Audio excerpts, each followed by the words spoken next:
Good morning, everybody. Cheers. Yum, yum. Before anyone comments, yes, cut my face. I've got a little bit of paper sitting there. If I don't, I have blood dripping down my face. So, yay. Yay, everybody. I nicked myself shaving the other day on a little bit of a mole I've got, and it won't stop bleeding. It doesn't hurt, but, there's nothing worse than blood dribbling down your face. You don't realize, itchy, scratch it, get blood all over your hands. So my choice was bleed on stream or look like an idiot with this on my face. So we're doing the idiot. Let's do the idiot. What is going on here?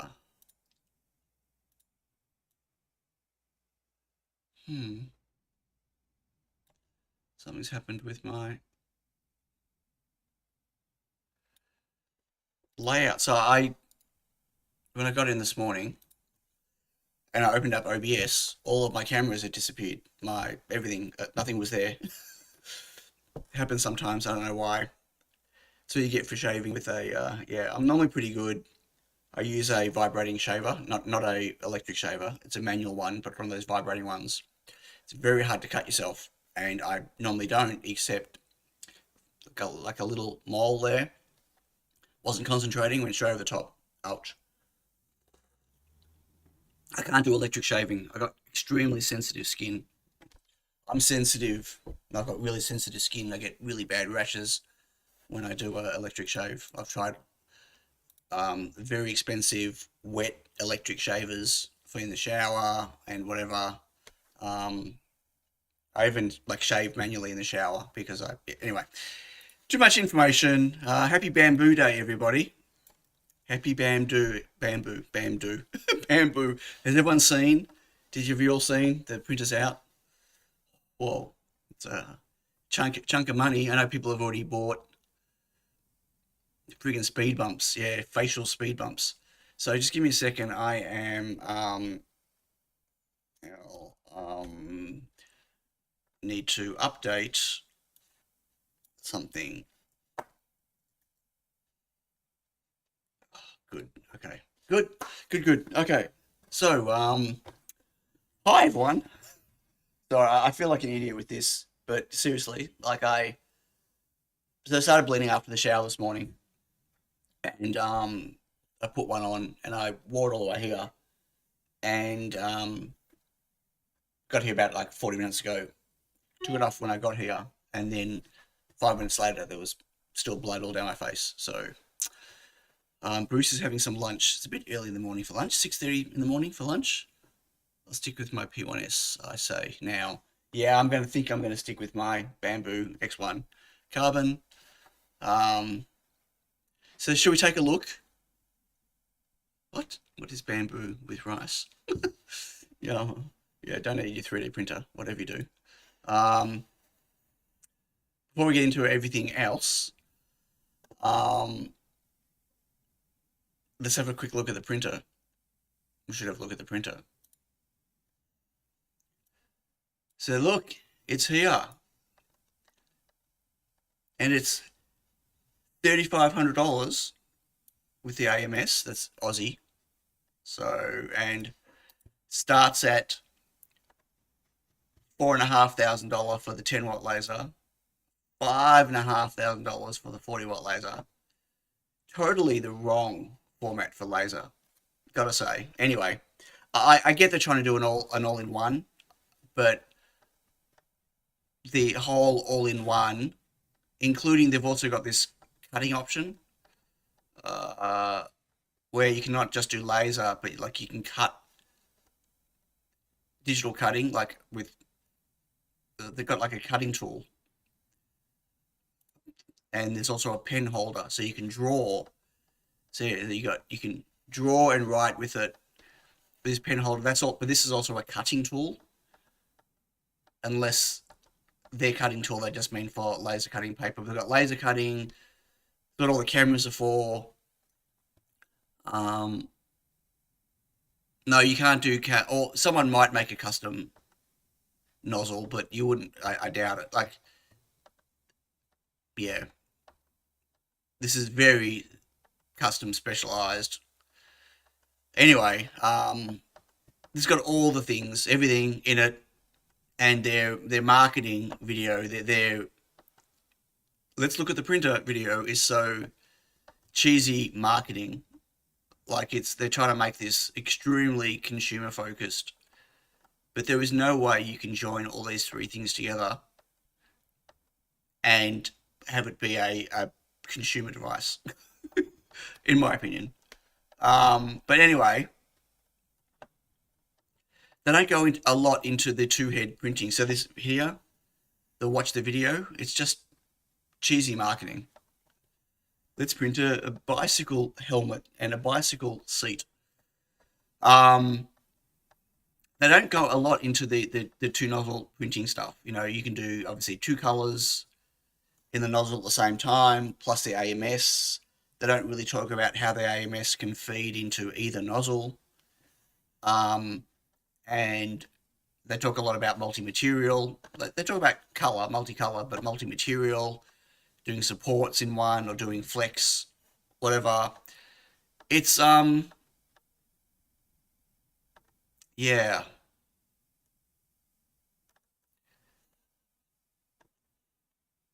Ships, oh, that's ships then. So you can't buy the unit by itself right now. That's not till June. That's the cheapest option, $3,000. And then I can get the one with the AMS now.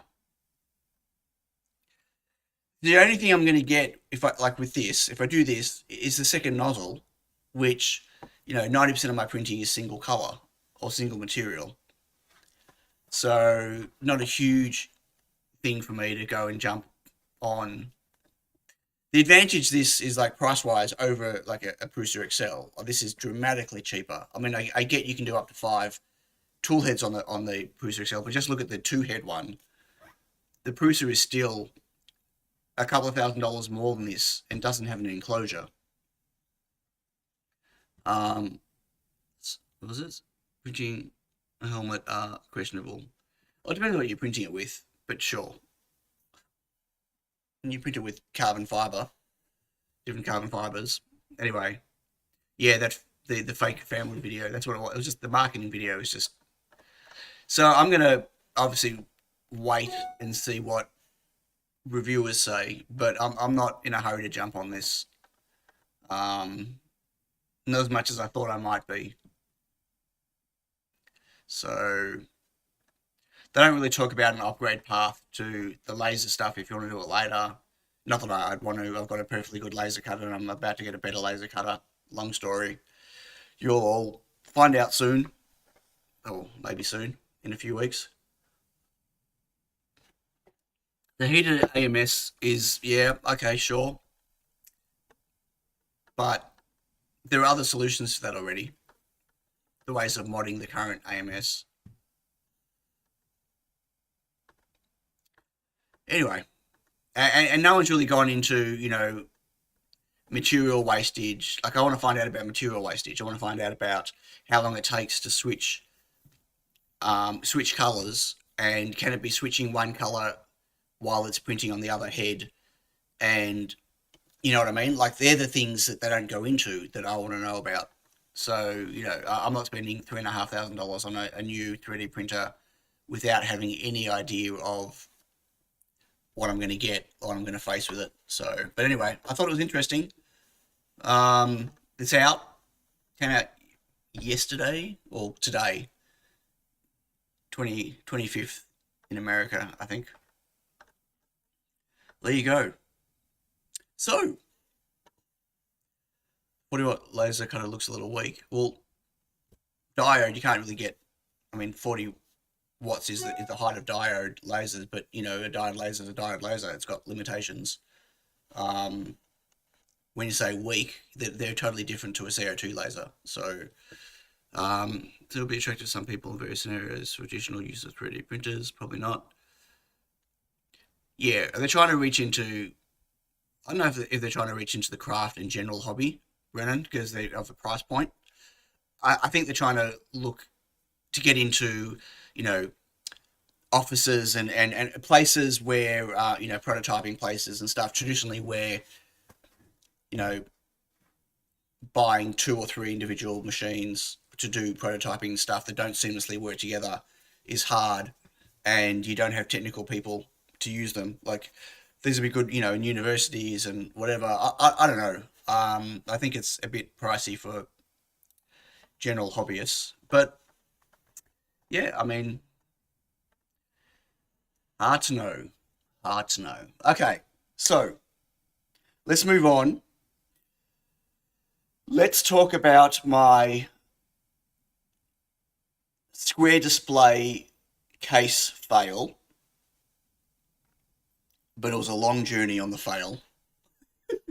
A long journey. Well, yeah. The fail, yeah, it's complicated. So the good news is I built that board. The PCB came that afternoon last week, and I built it, and it works.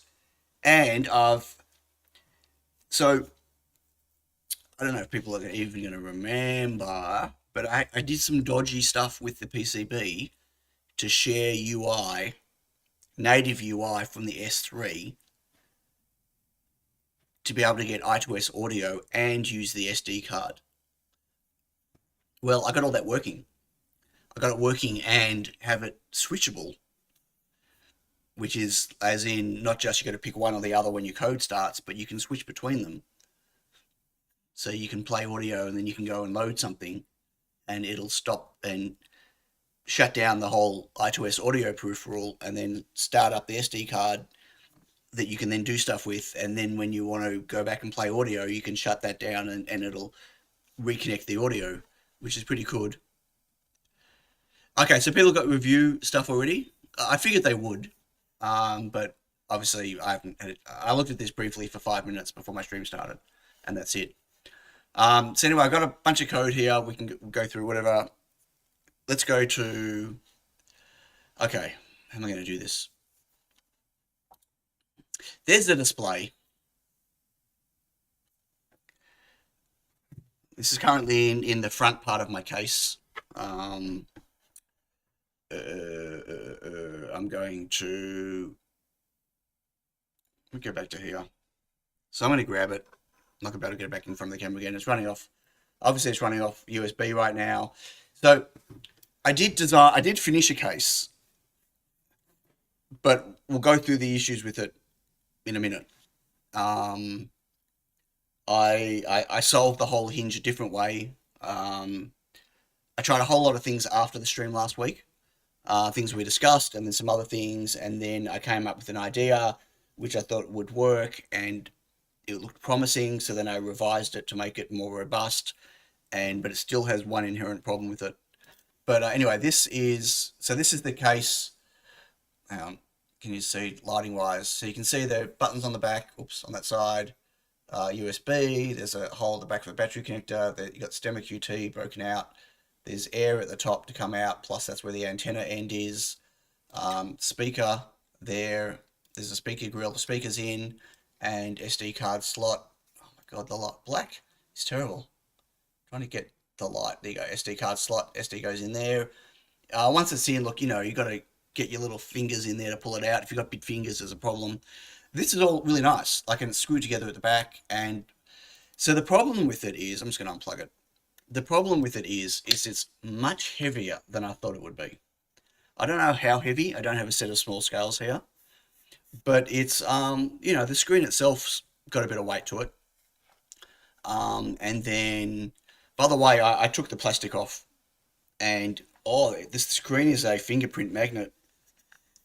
Um, More so than I've remember on like my normal TFTs that I use. I'm not sure why. Maybe there's some residue from the cover. I'm just cleaning it. I'm just breathing on it, cleaning it. I just want to see if maybe I should have cleaned the screen. But okay, that's better. Right, it must have just been the sticky residue from the peel off. Not sticky, you know what I mean? Because now when I'm touching it, there's no fingerprints on it. Okay, good. Anyway, well, this time of year we also wet and grow. Okay, so here's the base.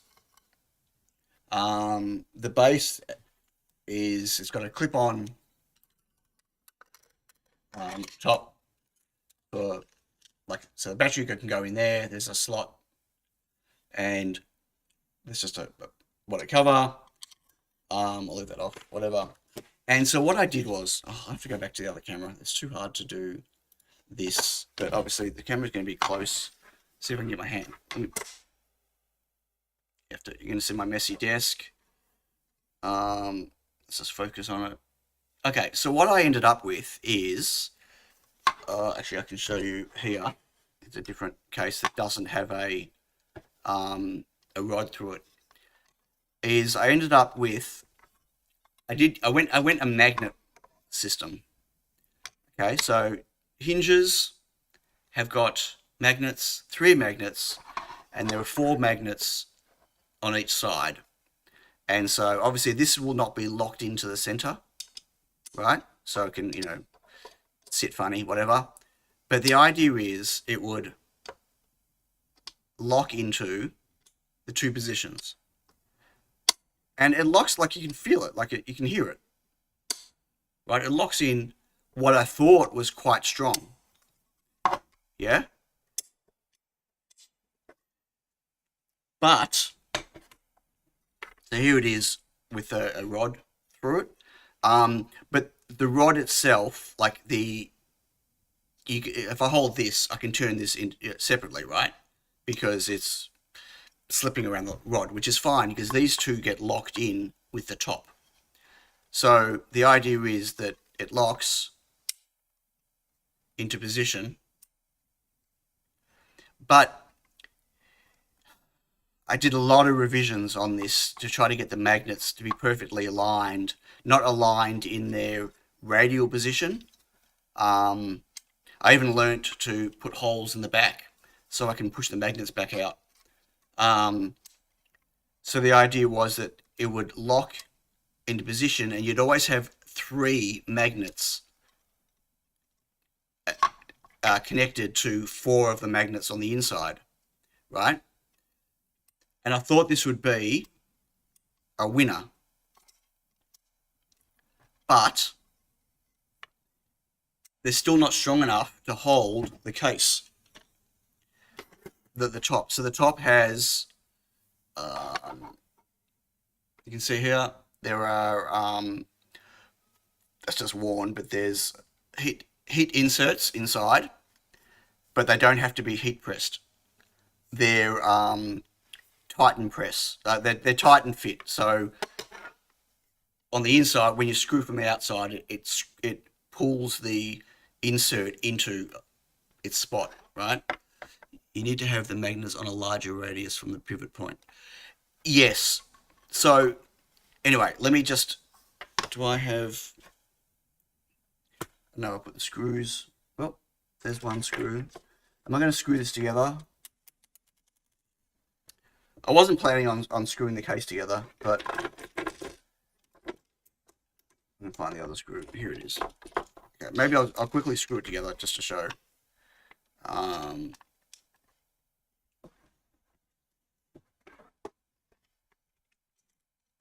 So this is all about ease of assembly as well. So we'll get to the radius thing in a moment. I'm using really long screws because I don't, these are M2 and I don't have short ones. The ones I've got are either too short.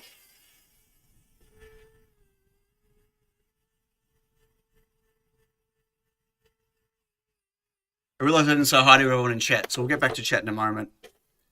So it's like this, right?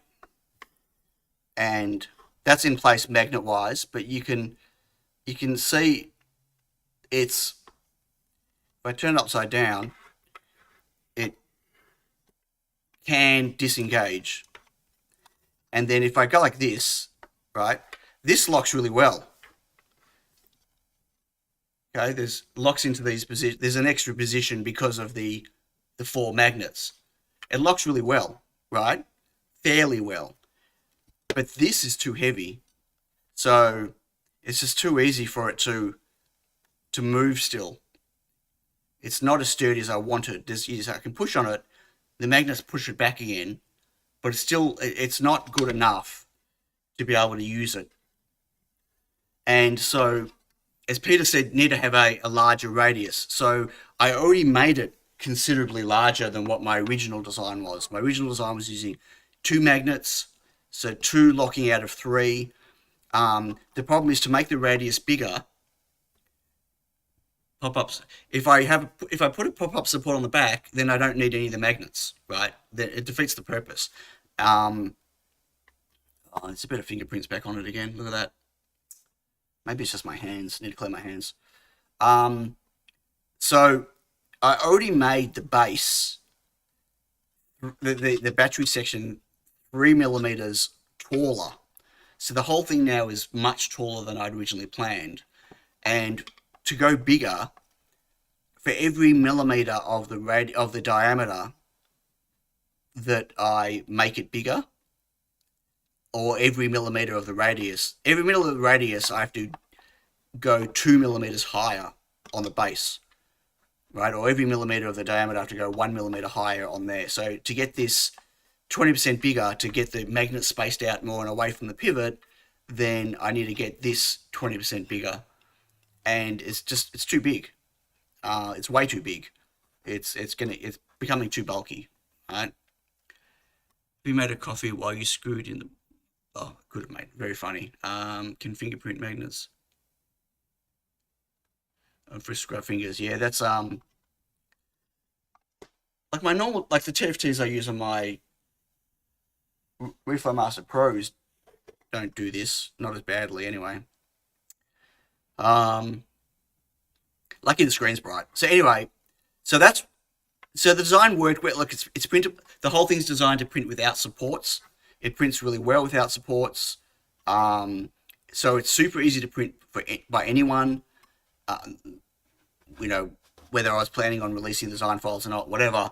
But the fact is, it worked. But the magnet arrangement or the whole, that mechanic there just doesn't really work. And the only other way I could think of doing it somehow would be to have a hinge that goes around the whole area here. So it would be like you know, the diameter would chew into here as well. And the top of it would be not a magnet but a screw. You know what I mean? But I don't, yeah. So the design is great except for the weight of the screen. So anyway, that was the whole point with it. You know what? I might just leave it in there now. Let's go back to, I'm going to get it.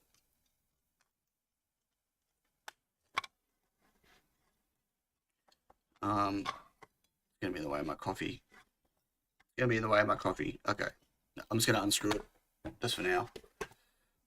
I've got my DSLR, which I'm pointing at right now, which is really in the way of my arms for my keyboard.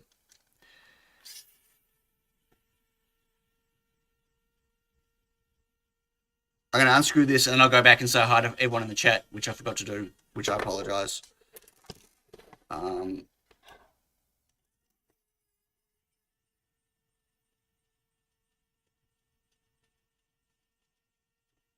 Waiting for a promised coding interlude. What?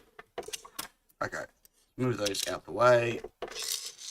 So right now, I'm just, a nice side effect maybe is that, at least with my USB cables, that you got those flexi whatever ones, is that I can just sit it like this. So turn it on.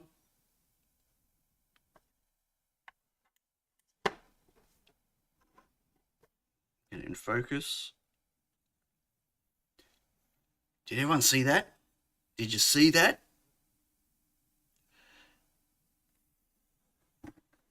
Let me do that again. God, this big cable.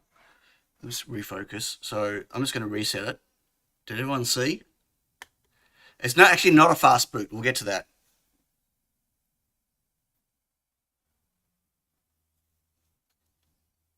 I don't know how well that translates over to the video, but there's some stuff, but there's some stuff that you're seeing right there now that you've never seen on a display running off a microcontroller that I'm aware of. Yeah.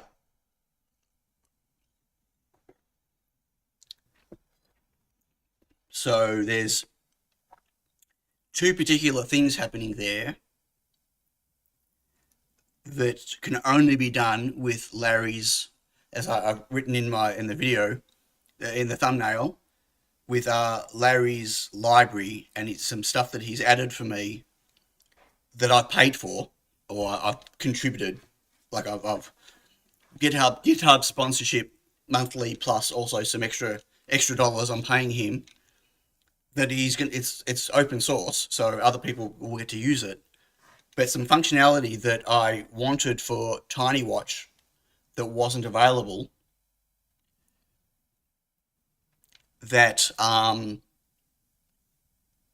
he added, and not only did he add it, but he added it with the SIMD instruction set on the S3 plus fallback for just regular C for things that aren't running off an S3.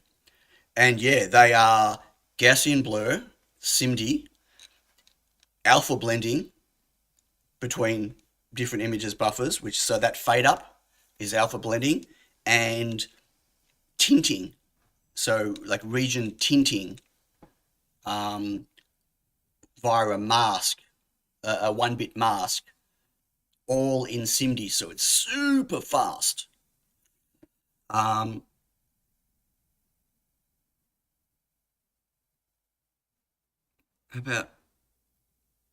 about only one set of magnets working on a face-to-face mode? You mentioned using magnets in... Huh? I'm not sure I understand what that means.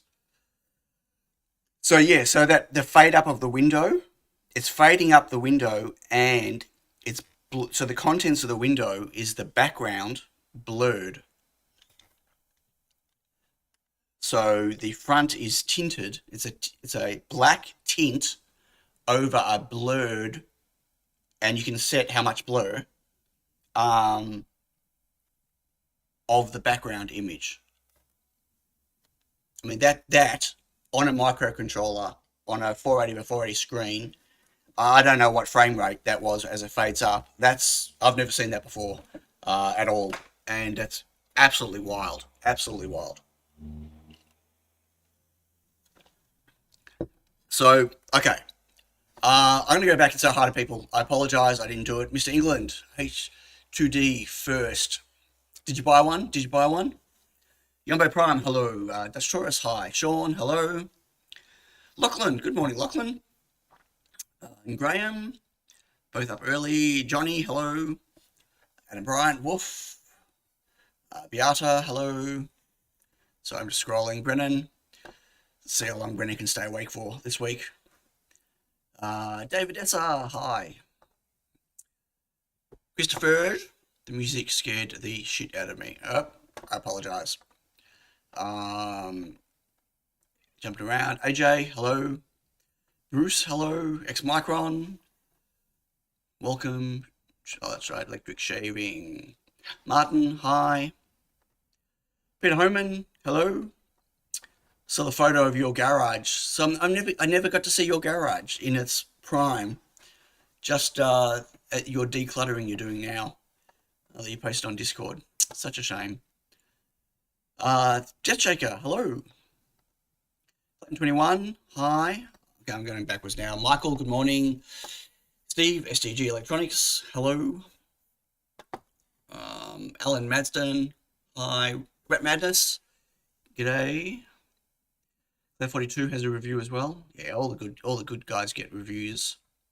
That's okay. I think I got everyone. If I didn't, I apologize. For those coming in late, yes, I've got a bit of tissue stuck to my face. Stem some bleeding on my face. Mad Techie, hello. That's a big watch. It is a big watch.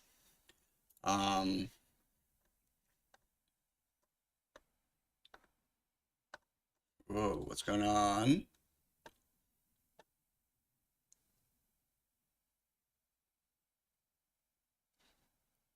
I just got negative points. I'm just reading what you wrote, Christopher, in Discord. We got negative points on Maker World before release, so that went my plan. What are you talking about? Oh, they're H2D? Right. I've not really been following anything about it.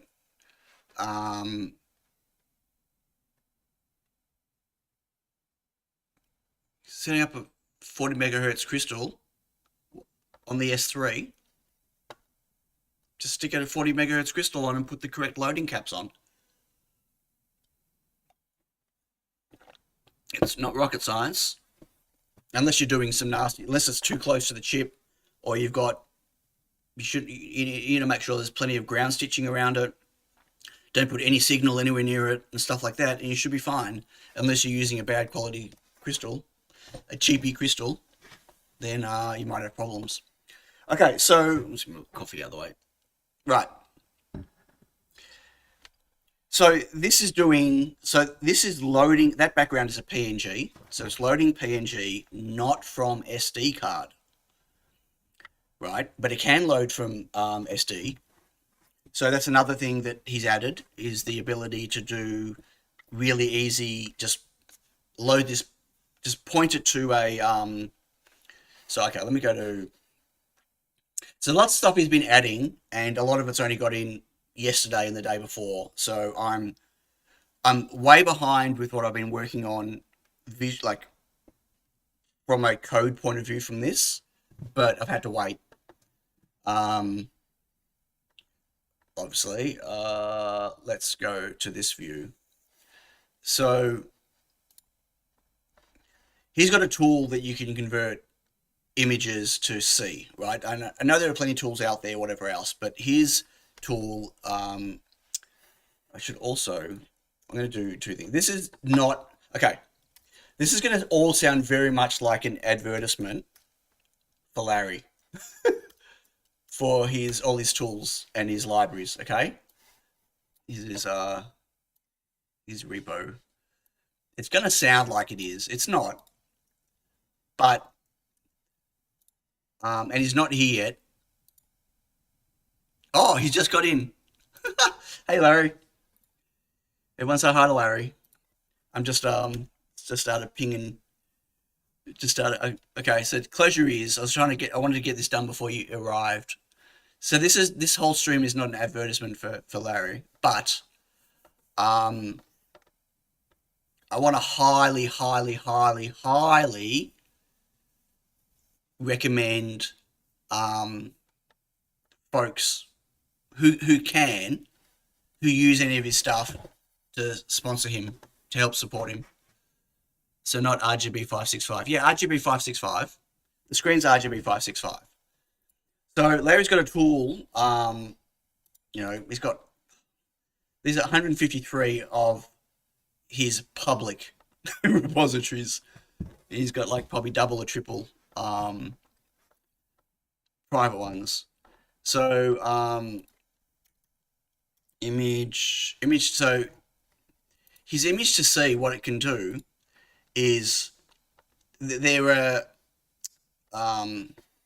GUIs and like command line precompiled stuff for Windows and for Mac in the dist thing, right? But it can pretty much convert anything, but it keeps it in what it is. Correct. 200. What? So for instance, I've got a bunch of wallpaper here, and so that image that I'm showing, it's still, so this data, which is color 565, it's from a PNG, right? So it's still in PNG format. This is a PNG, just as C code, right? So I tell it to do a load PNG on this. It's different to where you just go and convert it to a whatever color space image, what the other tools do, because you end up with something that's like this still has the PNG. Larry's going to correct me. It doesn't matter if my terminology is right or not. But this is the C version of the compressed data set of the PNG, where normally those other tools, it writes out pixel data for everything, right? So C version of the binary file unchanged, right? Which means that the actual file is considerably smaller. If I really find so that's a 1.5 megabyte file because it's lots of text, right? But that's a 480 by 480, 24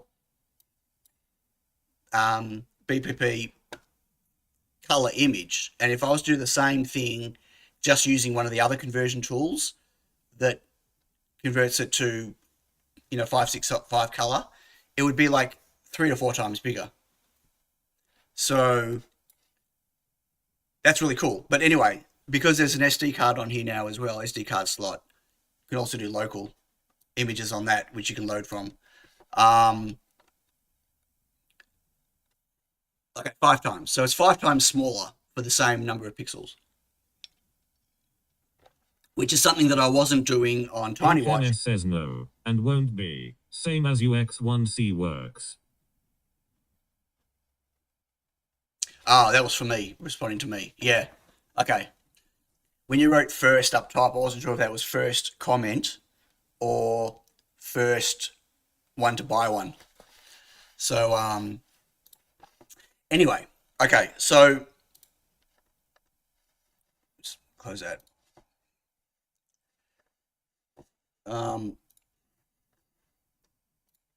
So Larry and I have already spoken about his naming of his libraries. BBSPI LCD is what I'm using, which is it's a very misleading library name for what it actually does. It's a full, not just a bunch of drivers for different screens, but it's a complete graphics library as well. Right? It's not compatible with the Adafruit graphics library, which is, everyone's go-to to be compatible with, and that's on purpose. There needs to be control any display and graphics library, because it's got, the examples are being fleshed out, but it's got GIF playing, it's got all the graphics primitives that you'd expect from your Adafruit stuff, whatever else, but it's got more, and it's way faster and way more optimized. Like the font support and font rendering is faster and better, with support for transparency, like around fonts for the custom fonts, TrueType fonts, and now also the blurring, the tinting, the alpha blending, super fast. So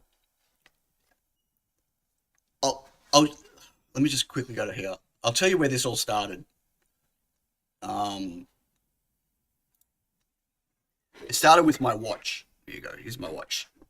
So something that I wanted to do on TinyWatch that I couldn't do was, so on an Apple Watch, right? When I hold and pull down, you see it blurs the background. A bit hard to see because my finger's in the way.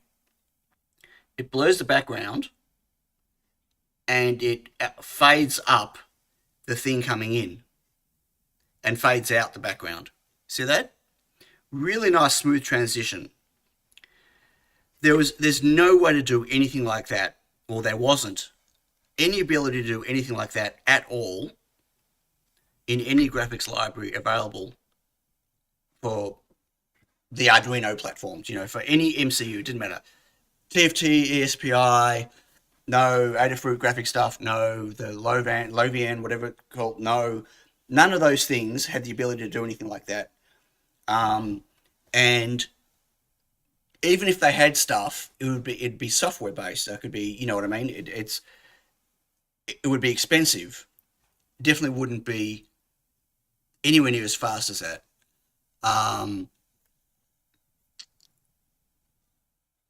So that was my prompting to Larry to say, hey, wouldn't it be really cool?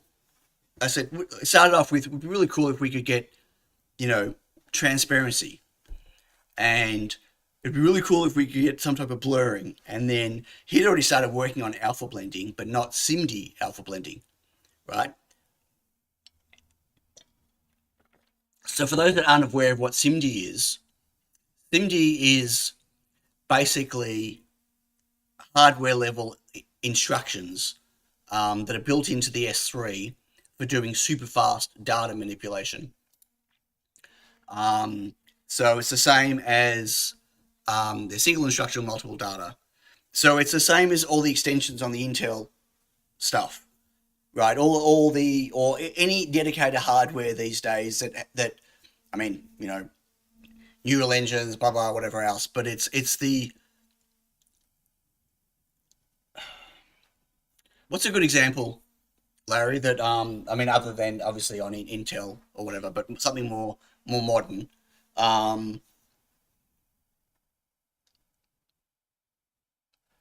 U8G2.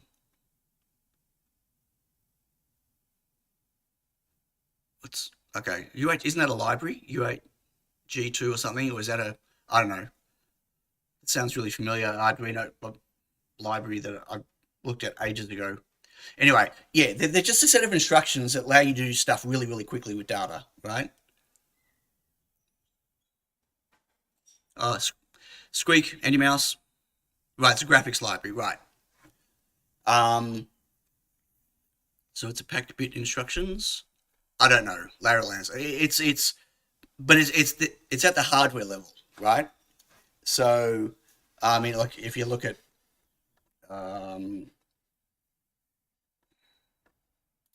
like this, like the blur, like this is it's literally like you're using these instructions. These are and so anyway, the SIMD stuff, it's not super rich in its instruction set compared to like desktop processors and stuff like that. But it's still like no one really leverages this stuff. And Larry's a genius. He's an optimization king, and he loves getting right down into this stuff and solving. Like you read his, was it the tint? Like you read the comments on stuff about like how you have to shift all this to hack this to do this because you can't do this way and you can't do it that way. Like the comments are pretty cool. I mean, whatever. The fact is it works and it's fast, really, really fast. And so it allows things like the blurring and stuff that you just saw. So, and that blur, that's me slowing that down to make it fade up. So, I just grabbed your latest this morning before the stream started, Larry. So hopefully there's no bugs in it. So when I'm doing that fade in, I'm like delaying each frame, the fade up, by 10 milliseconds just so you can visually see it fade up. Right? And yes, I'm just doing a delay right now, whatever, I don't care. So it's fingers crossed that everything works. Okay, so what am I doing? I'm currently writing because I'm crazy, I'm insane, just like I did with TinyWatch. So with TinyWatch, I ended up writing a complete library. Well, it's not even a library, a complete uh, operating system on an operating system, not whatever, like where you've got, you know, full UI stuff and runtime and all this type of stuff that you develop in to make the whole. Like, I made like a watch OS basically, right? Type thing. And so, although I'm not going to go that crazy, I'm doing something similar for this display, for my product anyway, right?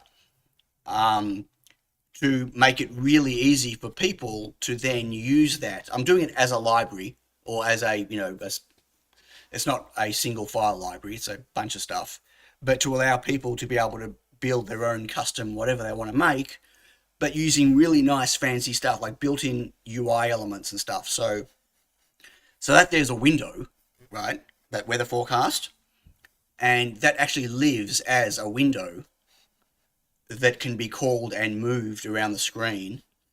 Can't be moved real time. It's not that fast, unfortunately. But here, like I'm creating a window, and then I can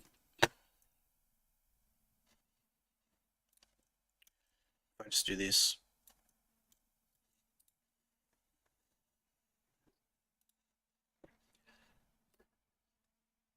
Let that compile and go. And everyone's going to go, oh, big deal. So what? So I'm just drawing the window in different places. But it's way more complicated than that. Way more complicated than that. And that's the thing. What I want to do, as I said to Larry, was I want to make. There are plenty of people who've made UI libraries, you know, like UI add-ons for like TFT, ASPI, that's got widgets and blah, blah, whatever else. And then there are, you know, you've got the little VGL stuff, which you've got the, was it shear line designer and whatever else. Like all that stuff's way complicated. You know, it's nice designing stuff in maybe a designer like that, but getting it all working on device and you've got no control over anything, not easily, whatever. I wanted to build a framework that allows people to do those things, but with really fancy visuals that you can't do on any other library right now. Like, you know, so for argument's sake,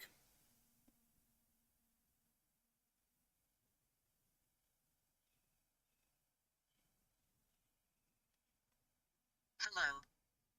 oh, it spoke. Do you hear that? I've got those things moving before. I've got a bug here with that. So I moved that window to 3 different places without destroying the background. But I didn't redraw the background. Right? So stuff like that. Like it's, you know, if you do that, put your whole UI on a black background, it's not a problem. You don't have to worry about it. But what do you do when you've got stuff in the background? Now, that was a bit slower because I had the blur. If I turn the blur off, um,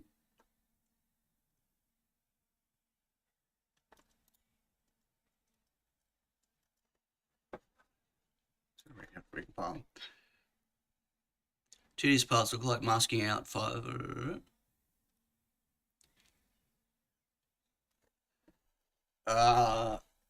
Yeah, I posted before Andy Mouse. Let me just repost it again. This is Larry's GitHub repo. So I am pimping his work. 100%.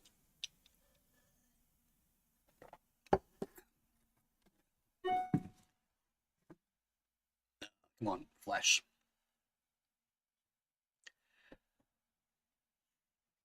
So, yeah, I'm going to embarrassingly pimp it. Okay, so it doesn't fade up, so you can see the moving's much faster now because it's not blurring the background. So you can tell how much to blur. I was doing 20 iterations on the blur, which obviously takes longer.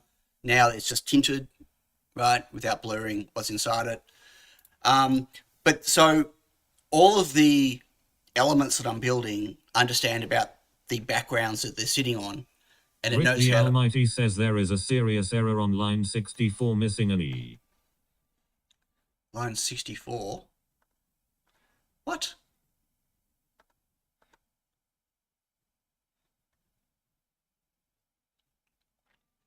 Okay.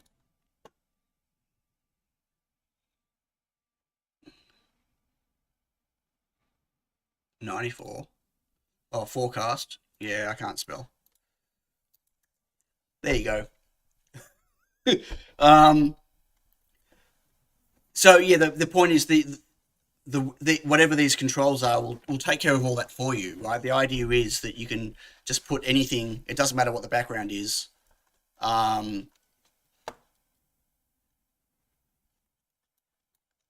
What other backgrounds have I got?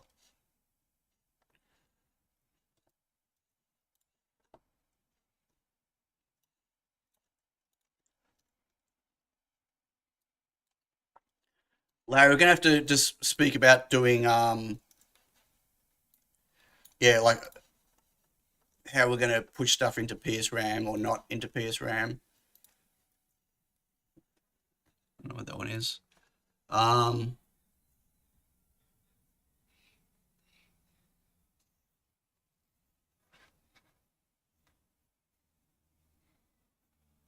Yeah, so Larry's fleshing out the examples and stuff as new features are coming in. Can you draw an image into a cache and then present it on screen? Sure. So you don't have, so with Larry's library, there's the concept of drawing directly to the LCD or drawing into RAM. When you draw into RAM, you've then got a buffer and you can then draw that when you want on the screen. That's exactly what I'm doing. That whole window is drawn into a buffer, and then once it's ready, it's blended on or put onto the screen. There's a different background. Hello. Yes, hello. So you can see here, I'm reading the contents of what's in the background, this read image, into a sprite, right? And then I'm adding the rounded rect. I'm blending it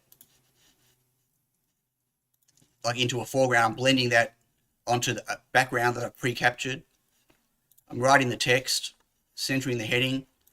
If I'm fading in, I'm doing that blend up. Otherwise, I'm just drawing it using a draw sprite, right? So it's yeah. So my plan is to do a whole bunch of UI stuff, and I'm getting there.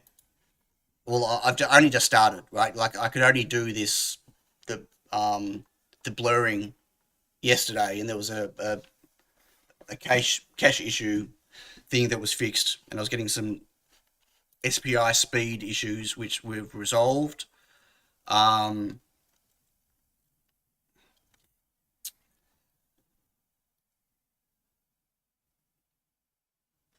We need to maybe tonight, whenever, Larry, talk about I'm getting some weird issues with, I'm not sure if you can see we go bigger,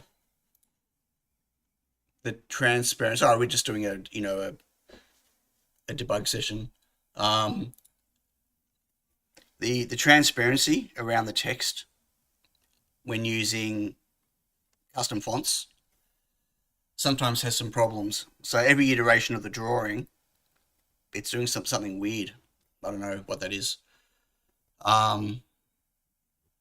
Yeah, and the more that Larry can do with SIMD, the better. But obviously there's diminishing returns. But you can see back here, I've got there's draw to RAM and draw to LCD. I think draw to LCD is default anyway, so you can probably get rid of that.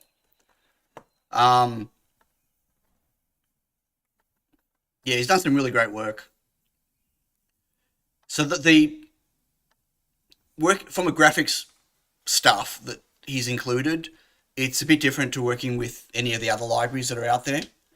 Like the concepts of sprites and stuff are different. A sprite is just a display, just like the main display is. You know, it's you can call it what you want. I'm calling here a foreground sprite, right? But here that's the LCD. That's my display, but technically they're exactly the same, right? And I can make as many displays I want. Yeah, LCD is RAM, and it's just, you know, it's about how much memory you've got. So this has got 8 meg of PSRAM of octal PSRAM on purpose to get the extra speed. Yeah, and yeah, this library can talk to a screen directly or to memory. It doesn't really matter. Is there a copy? Do I have, like right now, I'm doing a read image, which has got to be slower to get. I need 2 versions of the background. It'd be cool if I could get one and then do a like a copy from copy buffer. I don't know if that's read image is copy. Right, but it's got to do the calculations, right? Or whatever. Like I would have thought something like that might be faster. I don't know. It's not slow? Okay. So I ended up doing it 3 times for the effect that I'm running right now.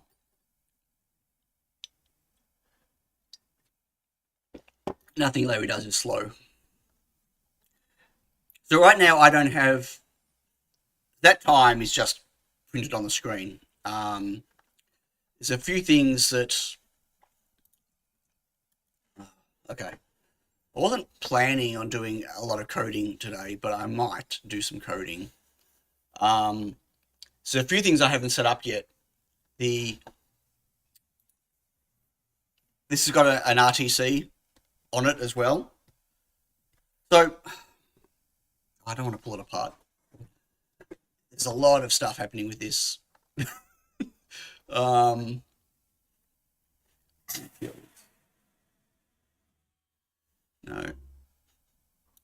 So my IO mux.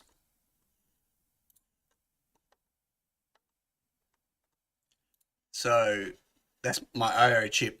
We've got mux off, I2S and SD, and you can switch between them,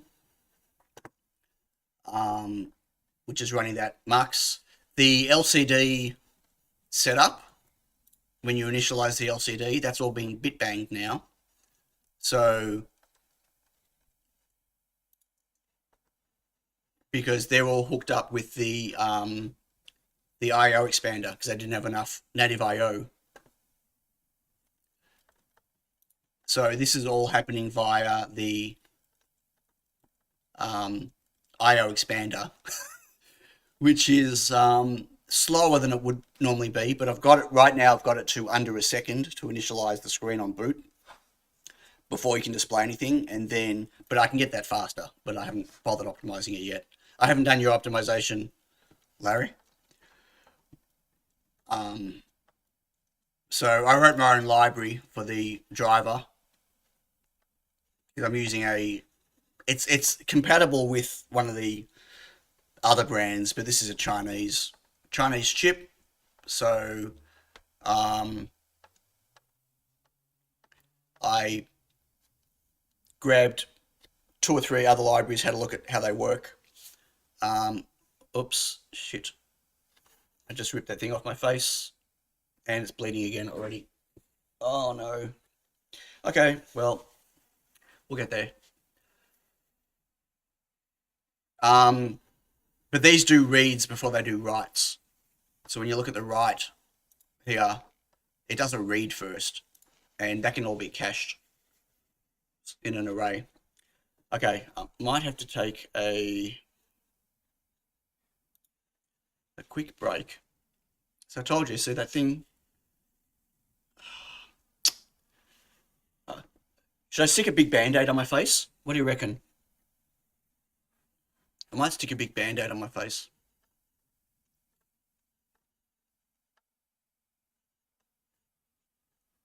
I'm just going to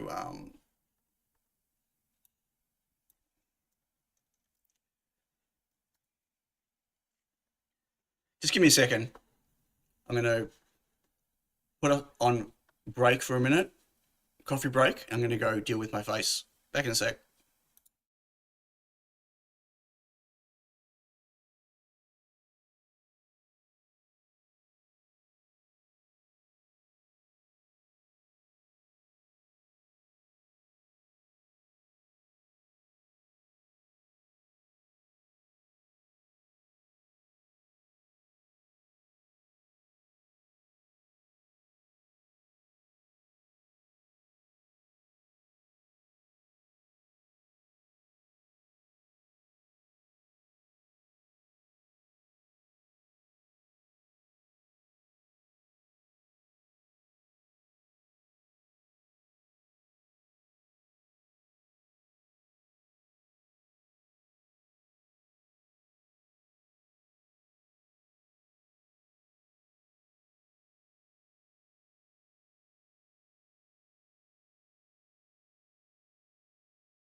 Okay, I'm back. I've got a small band-aid on my face. I tried the cold water trick. I tried the hairdryer trick to dry it. I tried all sorts of stuff. Couldn't get it going.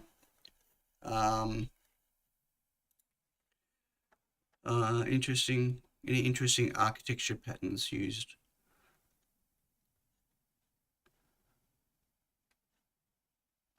Super glue.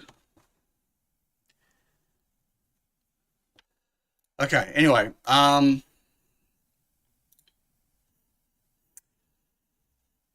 want to get my RTC code across.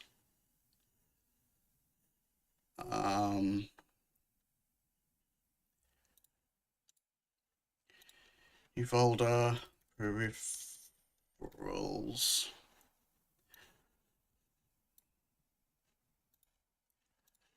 Okay, and this is of course not going to be happy about some stuff. I'm just grabbing this directly out of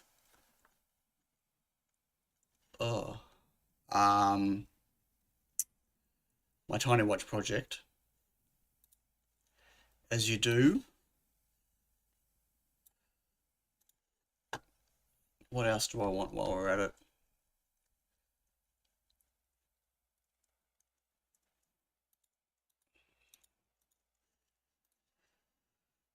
Yeah, it might be enough. Utils.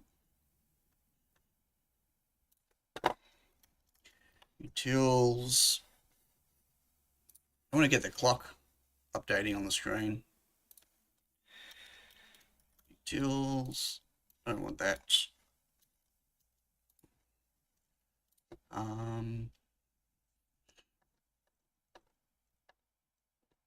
It's gonna be a whole bunch of stuff this doesn't like, I'm sure. Like that. And that. And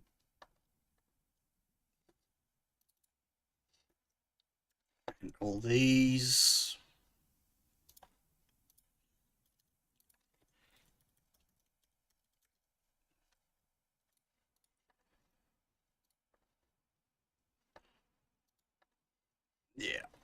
wake reason.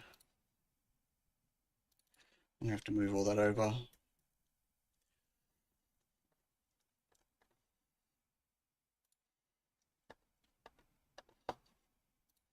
That's gonna need,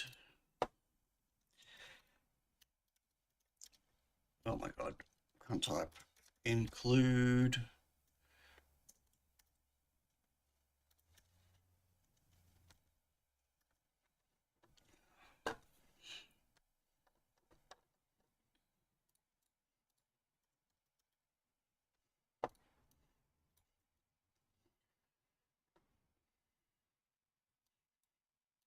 what's happening in chat?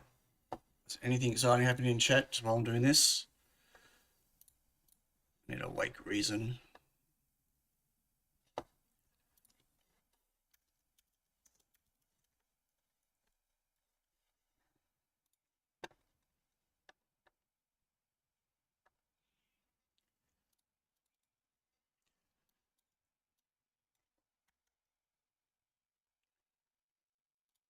Ums for squared. Get rid of these log system messages.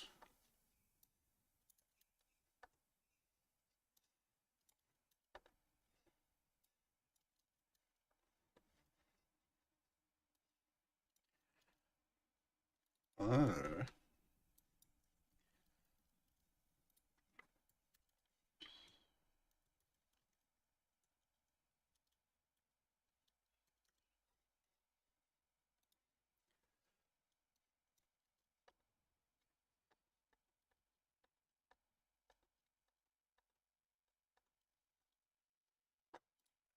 Notify alarm. Yeah. Don't know.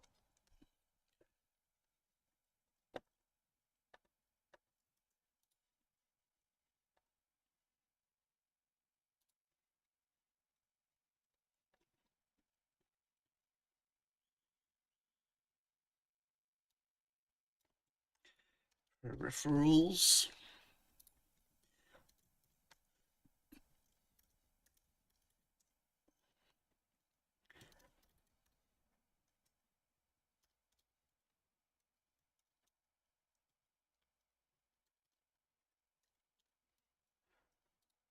Okay. It's probably going to have a heart attack if I try to compile it now.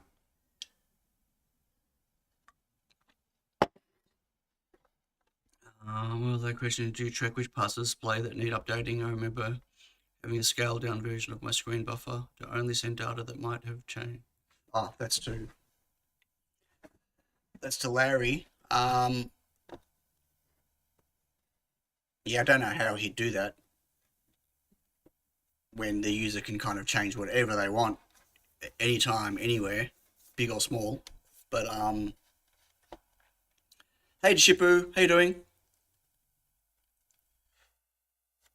Yeah, that's outside the scope. That's for me to do. That's what I'm doing right now.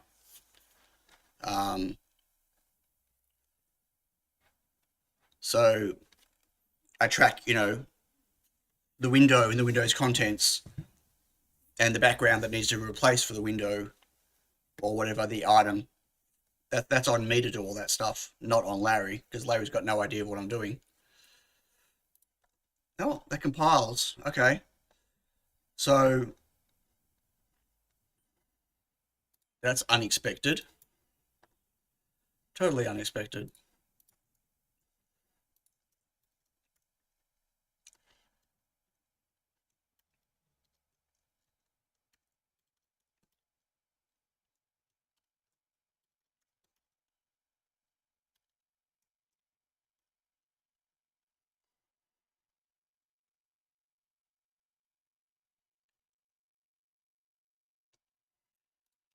So I have access to the RTC now.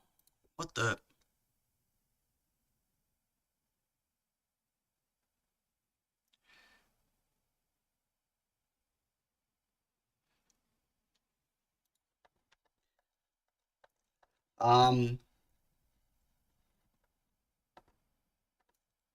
Okay. So I'm a bit all over the place. I want to create a new file. UI label. .h.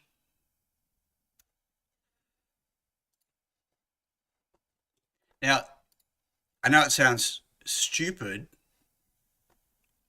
What the? So my microphone's in the way. I can't see this thing. File UI label.c pp label.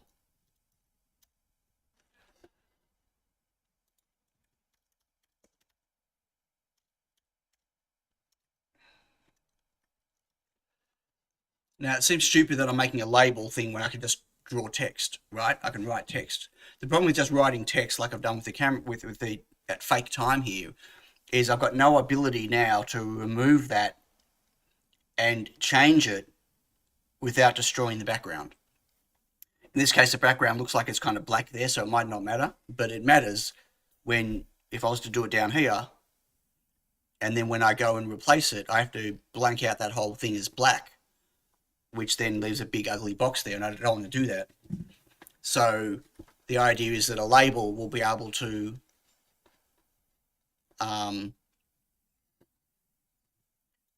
understand what its background is, capture its background when it changes itself.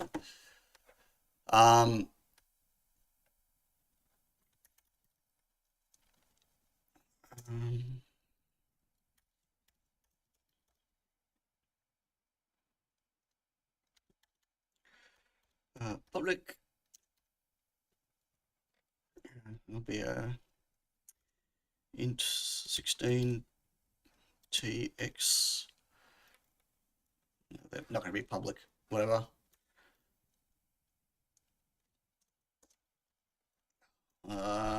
You know what?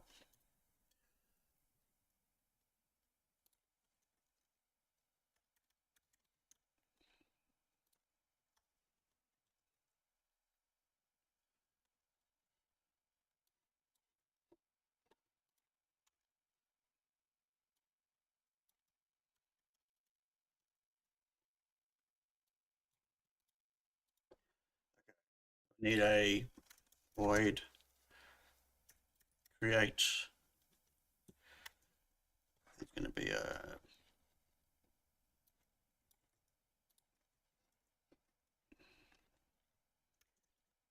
y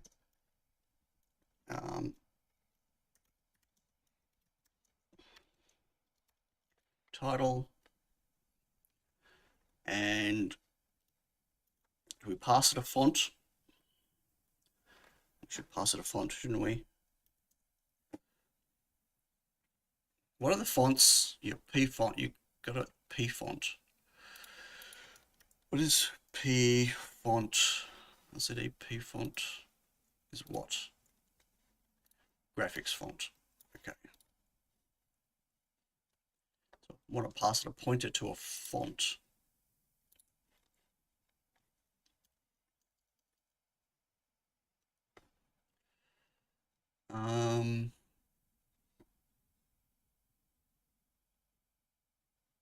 That's annoying.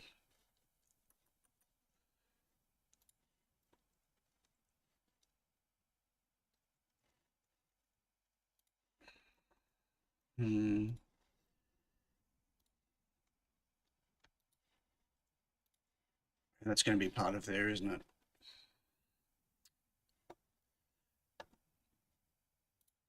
I hate setting up recursive, wait, it's in the wrong file. Should be in here. But anyway,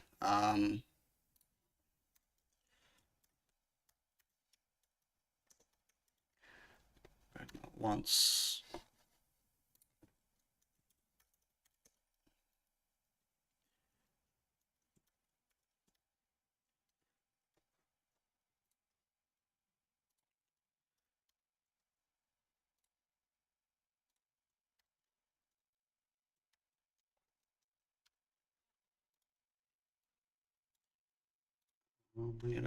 Const char star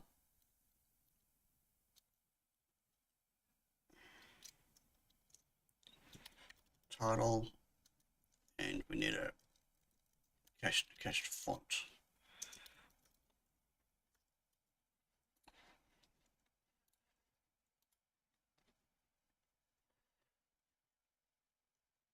We need a void move.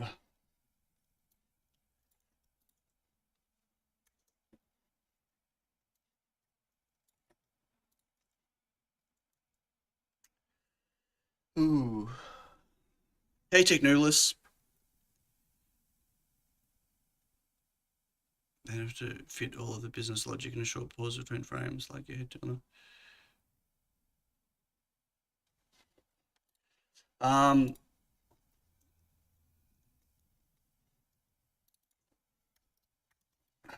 Date. I want to be consistent with all the naming.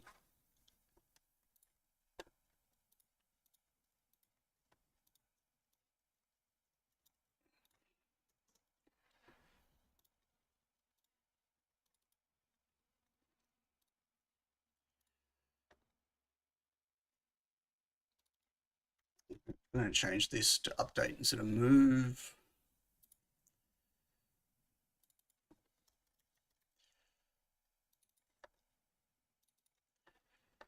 Update. Okay.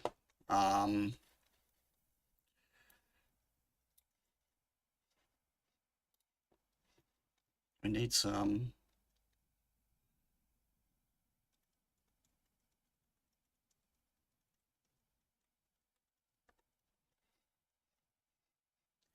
Need some sprites.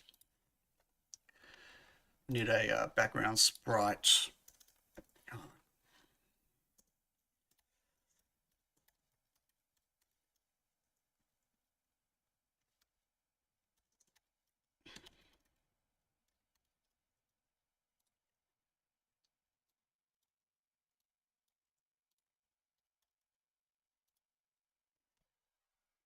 The y coordinate baseline of the font on top of it. I think it's different depending on the font that you pass it and where the font was created and stuff.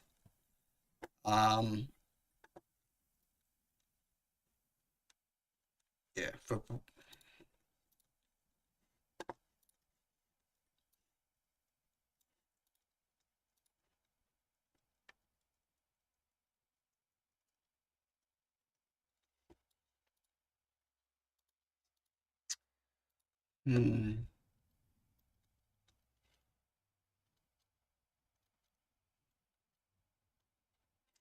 These look redundant. I know. I need to do a bit more thinking of that. I don't need a callback, but I'm going to want a parent.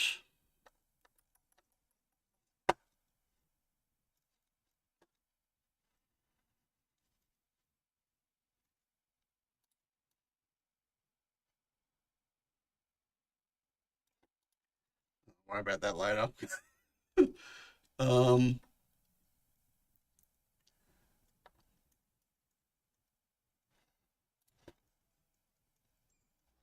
do I want labels? Do I want to?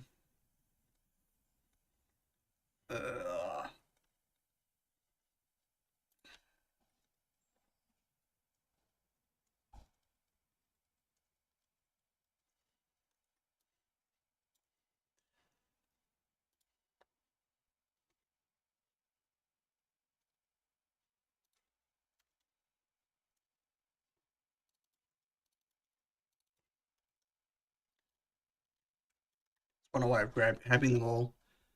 Limits of refresh rate 40 for that LCD.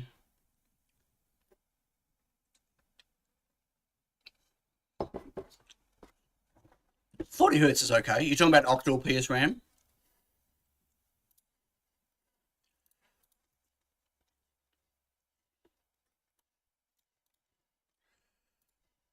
Okay.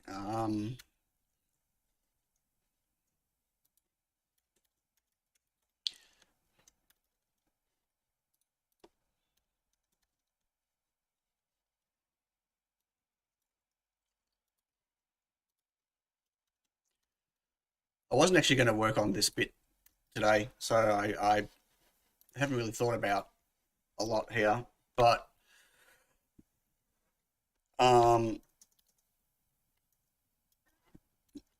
y is y, title equals title, font equals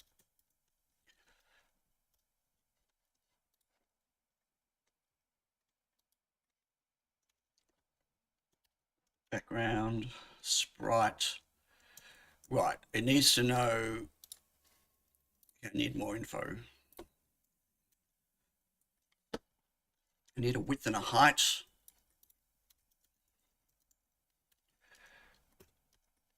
Which I need to calculate.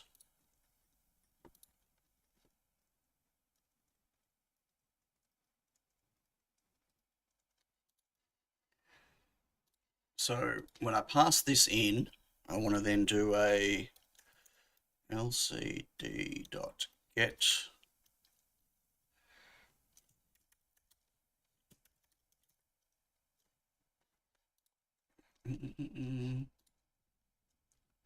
why is it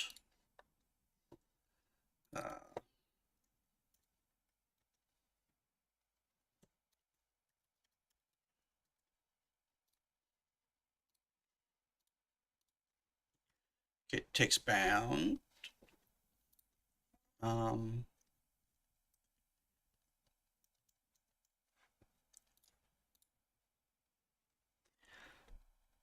so I can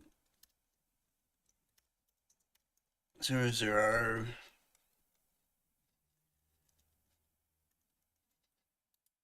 I need to put dummies here.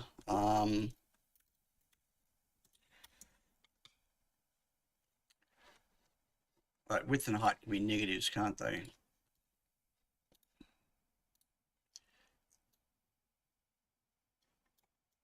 think the uint 8s. For memory, what's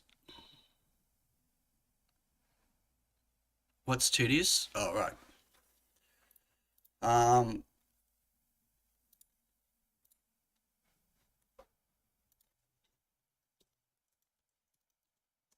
Temp x, temp y.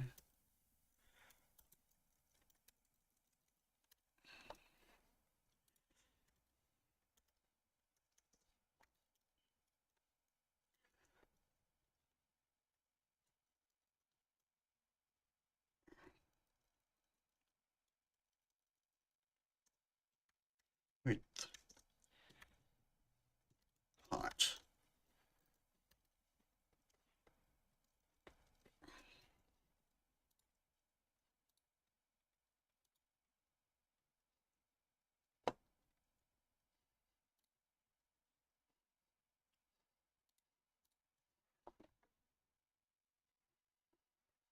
Where's my pile button? What doesn't I like here?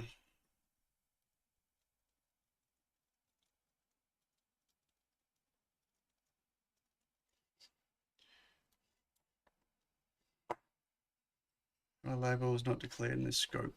What? Oh.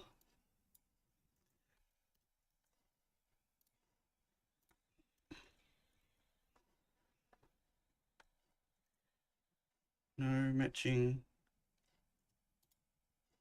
What? Geek says greetings, mortals. Int width. Oh, they're 16s. Right. My bad. Hey, Quixotic Geek. How are you?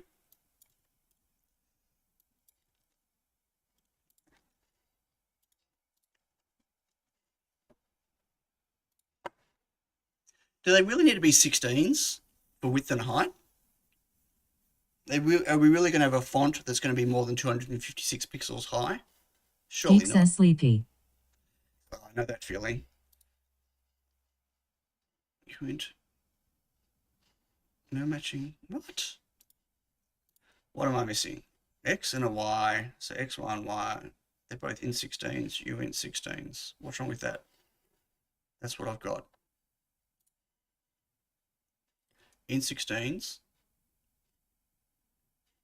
And width and height is U int 16.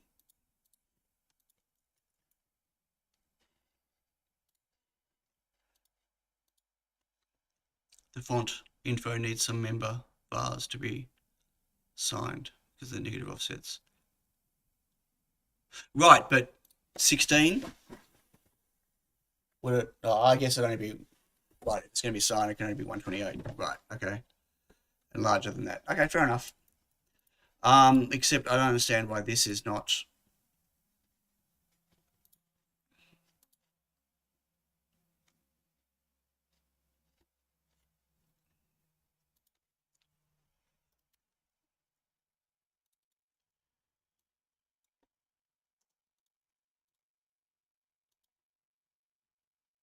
Text and why?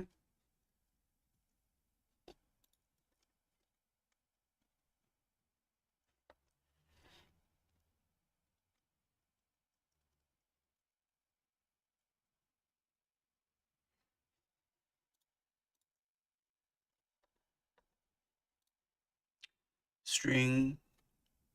Oh, right. I'm an idiot. I'm an idiot. You got to pass it the string. That would help. And also, I'd have to set the font first.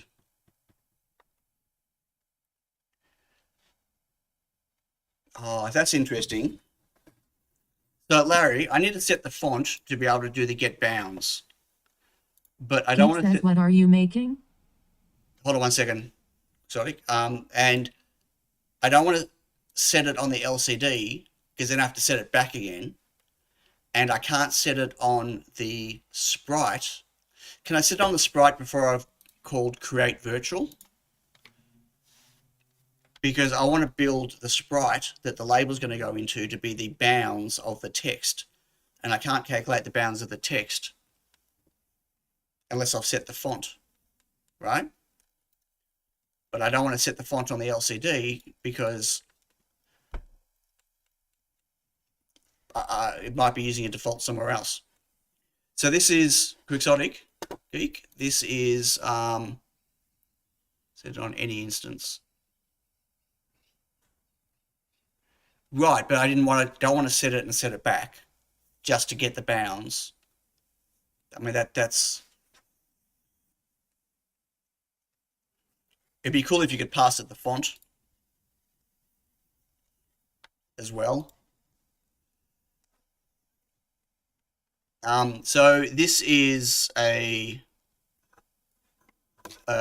480 by 480 display, and obviously PCB that I've designed, and I'm working on a UI, a fancy UI framework for it.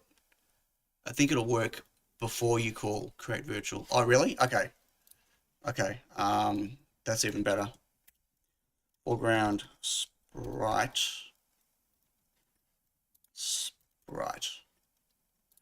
So I can do foreground sprite dot set free font and pass it font because it needs another font.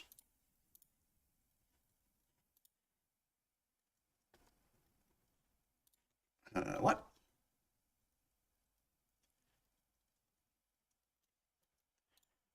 And this should calculate the width and the height.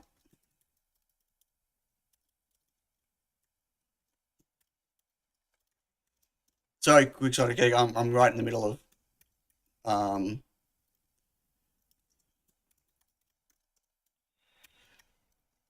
D.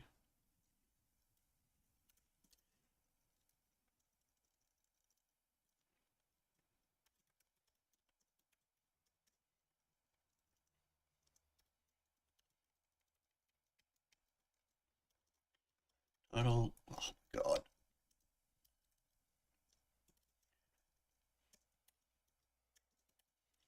Width and height.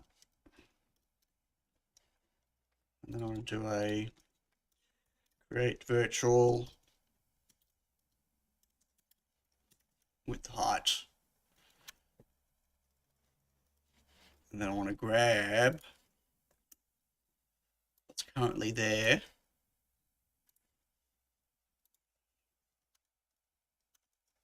Into background lab sprite. Right. So I need to recalculate my X and the Y. So it depends if I'm making it centered or not. Do I want this to be centered? Yeah.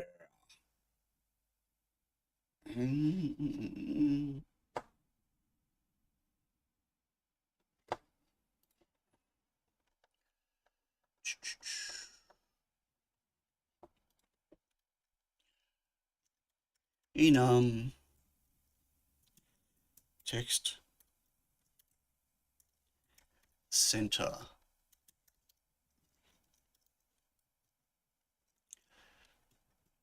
Text left. Text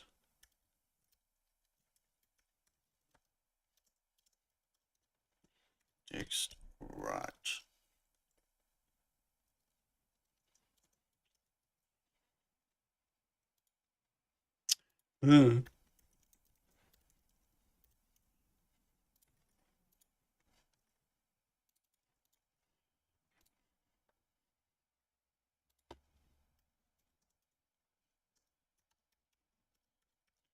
Alignment.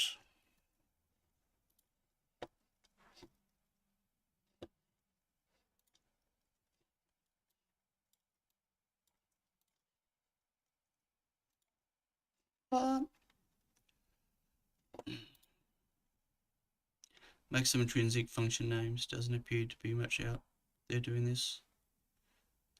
Oh. I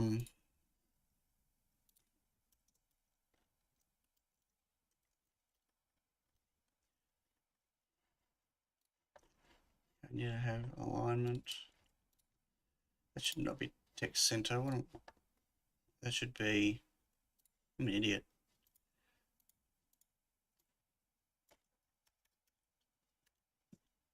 That should be text align.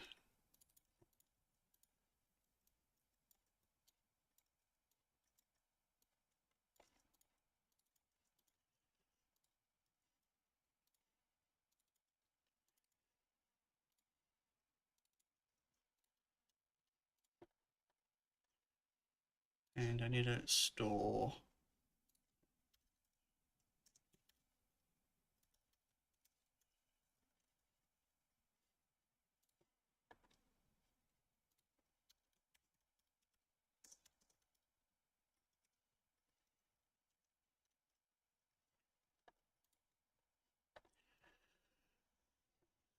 So I need to work out where I'm going to place this text based on what the alignment was. So assuming that right now we're going to assume the alignment's going to be centered in the thing.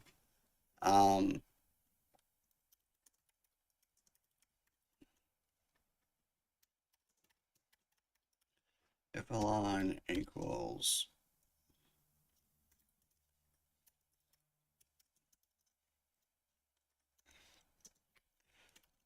I'm just going to do or true just for now, so it does everything centered. We want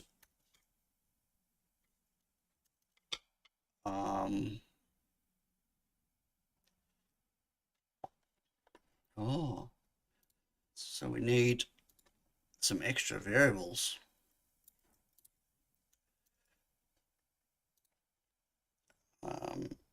Text X and text Y.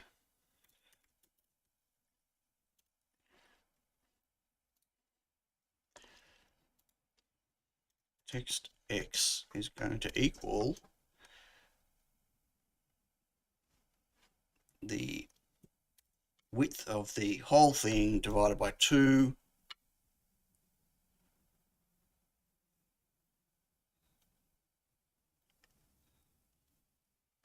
Hang on. No, we don't need any of this. Oh my gosh, because it's going to be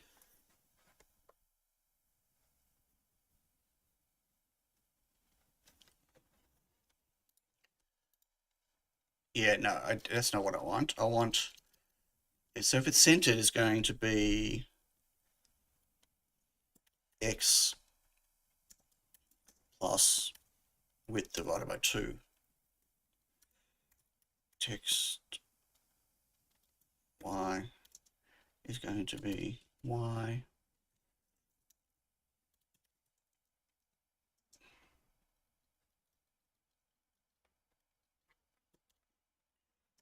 height divided by 2, assuming that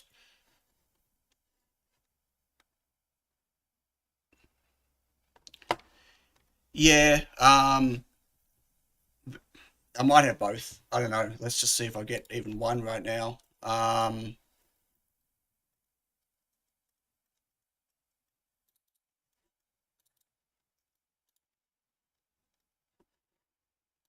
That's going to be arms.lcd. I'm reading that into the background sprite. And now I'm going to do I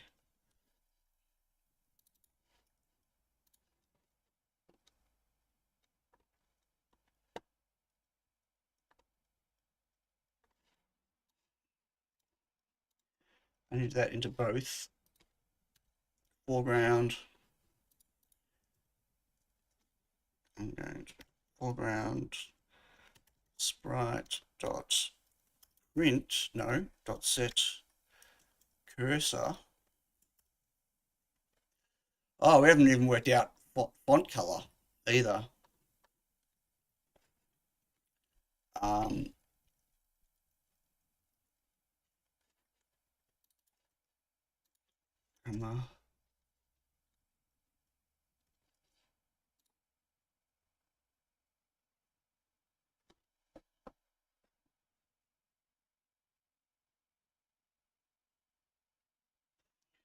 I'm really muddled.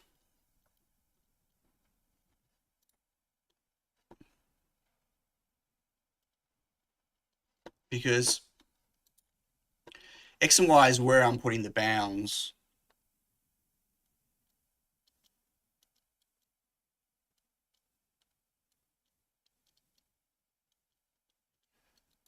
And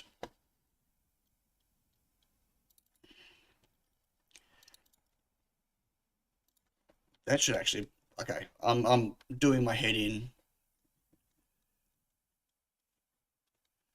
Oh, no, well, I wasn't planning on doing this today. I hadn't put any thought into this at all.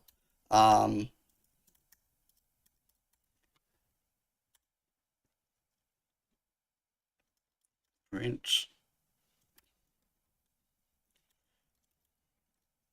title.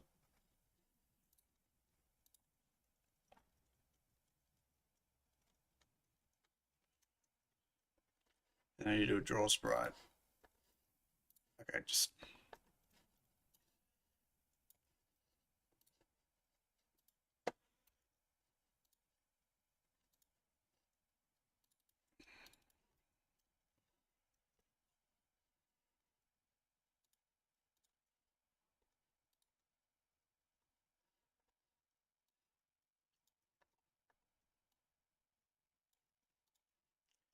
Okay, I want to see if this does anything. Probably not going to. Just, yeah. Yeah.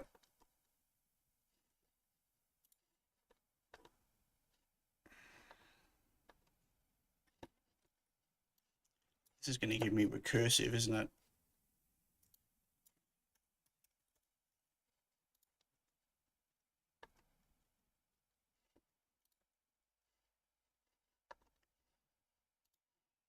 I just want to see if I can print something on the screen, like put something onto the screen. I'm going to go UI label. Whoa, what just happened? My desktop just went crazy. UI label. Yes, I'm not doing a constructor on purpose as part of it, just so we know. So I'm going to do one at I don't know, 80, 300.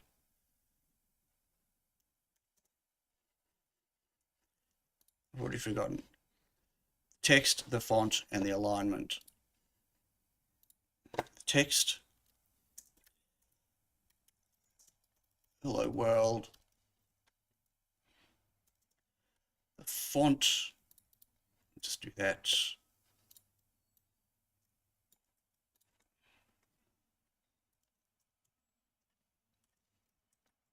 And the alignment is whatever.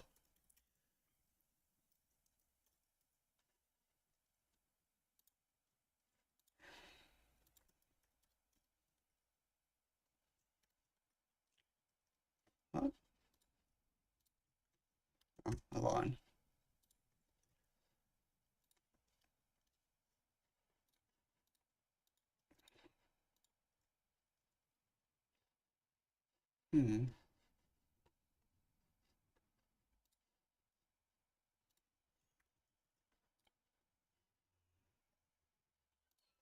Compile.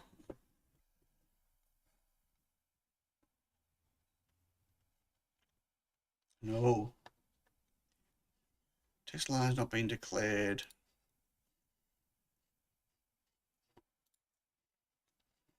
Really?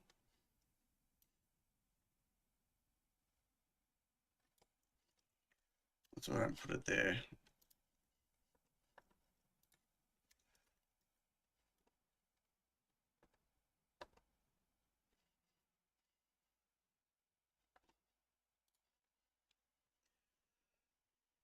Coding on stream.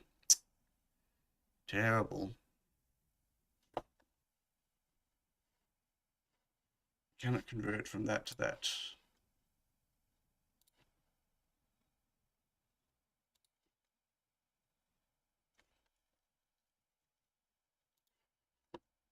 Well,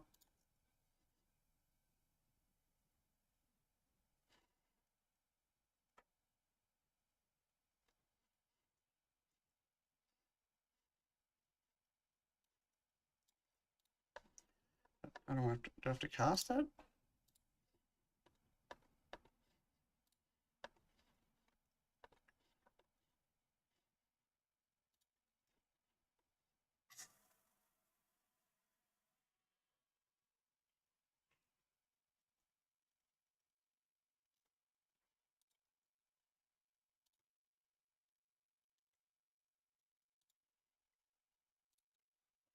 What is going on?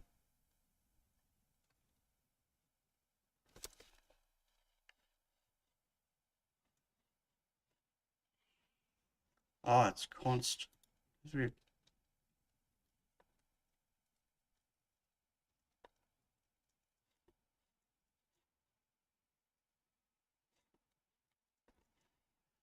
What?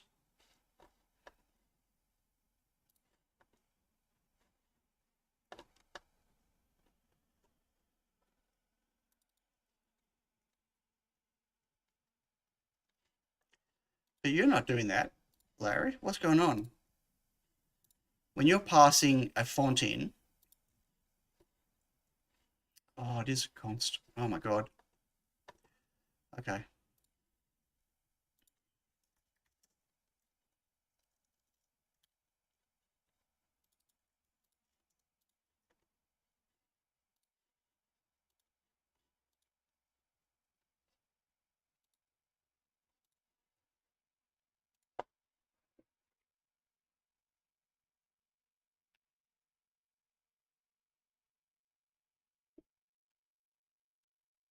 Yep.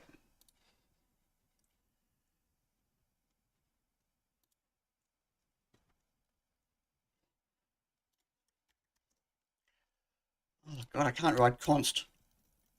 How bad am I at typing?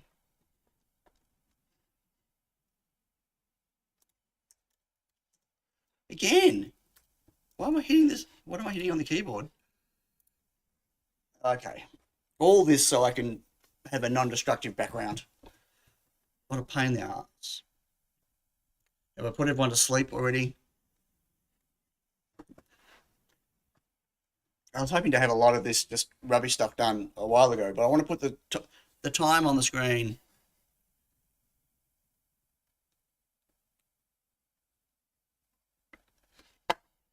Yeah, I got that. Yeah.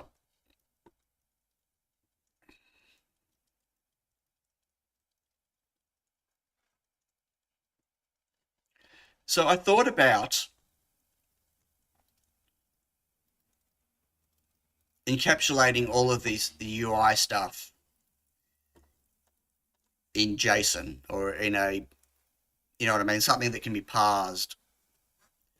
I mean, obviously in a struct in code would be easier than parsing lots of variables around like this, but something that could be, Hello. okay, it did do something, but that's not right.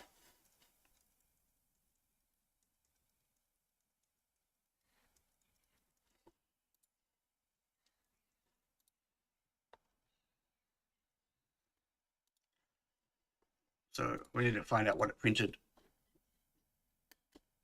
Reset it, see what it printed. Hello. Label, well, is 264 by 31. That is, I don't know what that thing is there. Oh, I didn't set the color. But that's not right.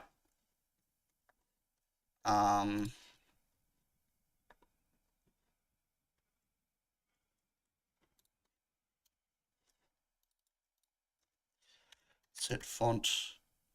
No, set text color.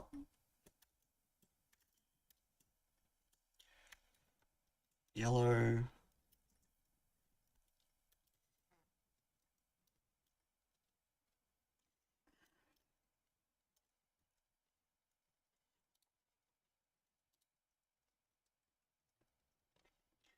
I don't know what that black is though.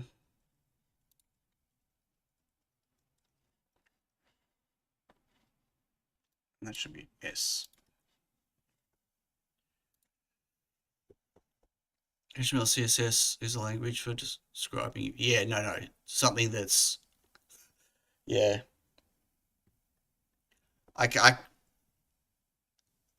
It's way too. That's way too broad. Like, you know what I mean? Like, I don't want to have to support all that stuff. I'm talking about something much simpler. I'm talking about not a. Yeah, not a definition of, let's say, positions and stuff. Anyway, like another time. Talk about another time. It was just yeah. No.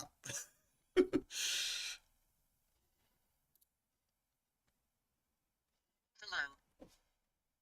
Oh, it's there. Why is it so small?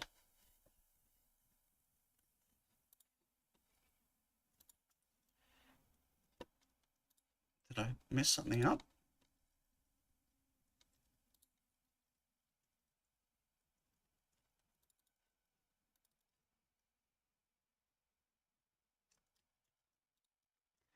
It's yellow on black. It's supposed to be.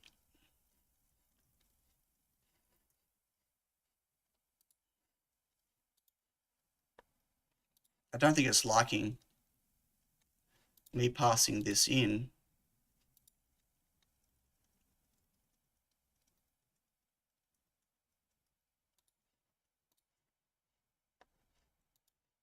It's not working. These, well, the bounds looks like it's right. 264 by 31. Yeah, I don't understand why this isn't. So I'm passing the font through.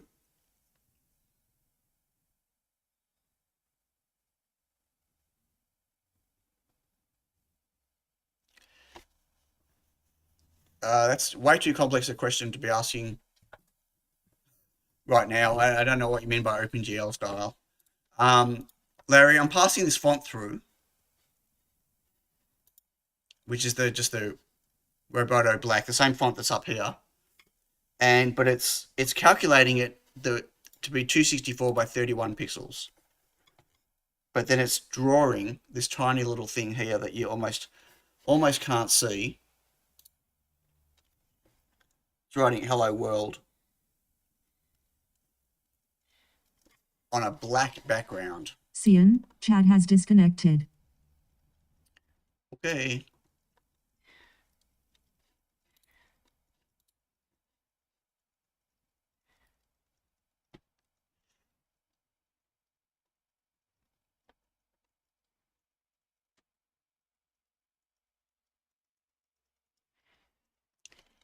So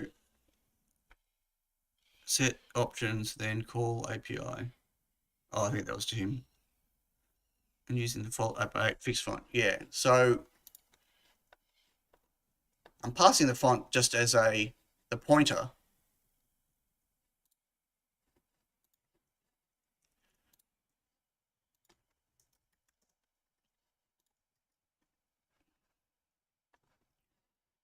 It has to be const.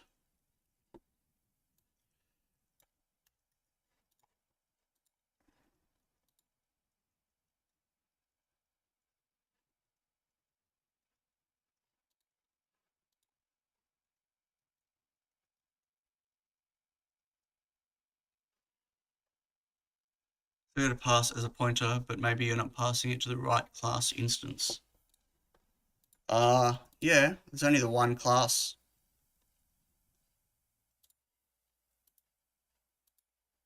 I've only got one instance of this. Oh, hang on, you can't see what I'm doing. Shit. I've only got one instance of this label just here.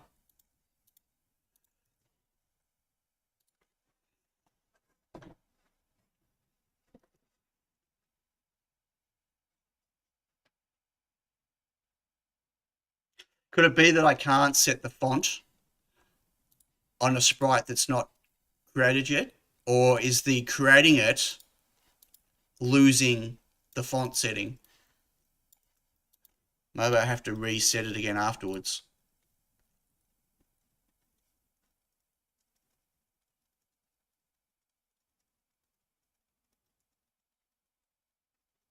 I was already building.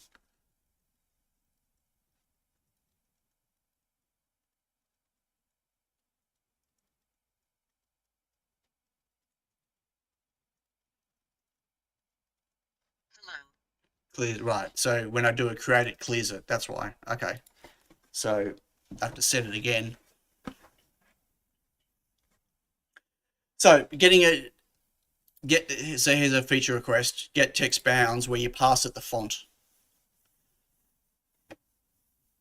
And so it doesn't have to rely on a font that's already assigned to something. Because this is a bit messy. I mean, I can add all this stuff and raise PRs, but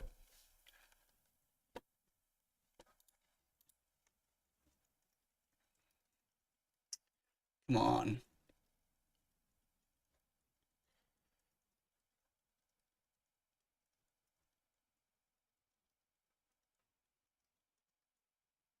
Hello.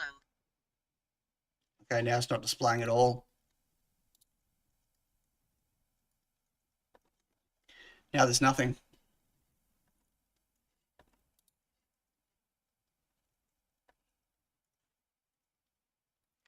And it didn't even write this. What?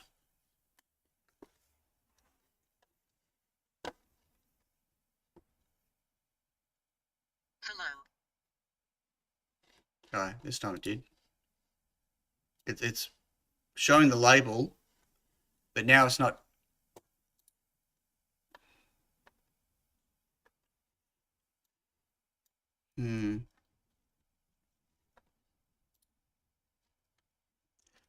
I don't know. Probably didn't set the coordinate right.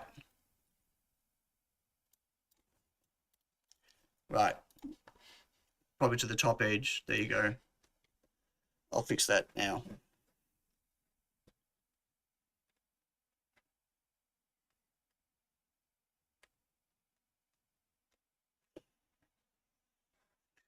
Oh, fun. So much fun.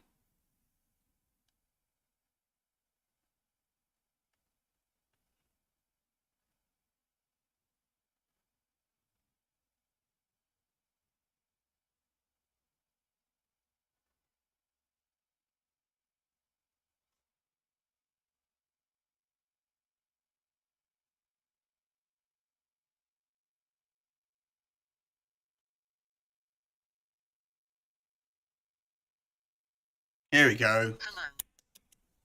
Hello. Hello world. Yay.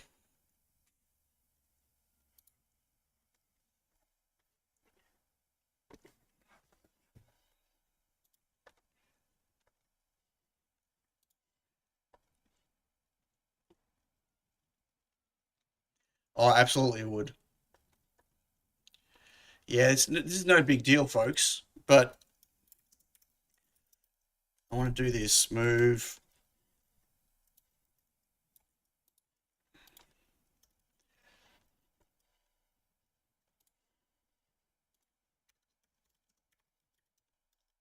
No.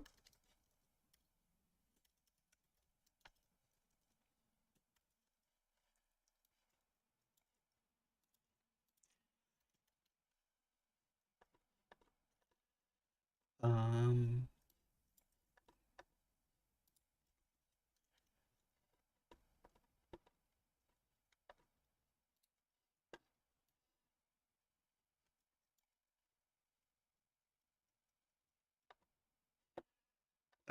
we need to put the buffer back.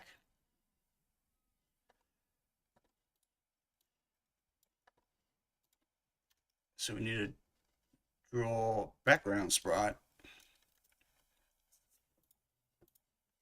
there, and then we need to move that, and we're going to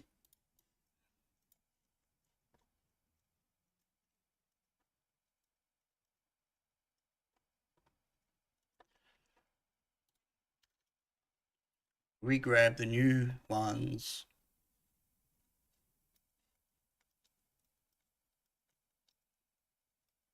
And we should already have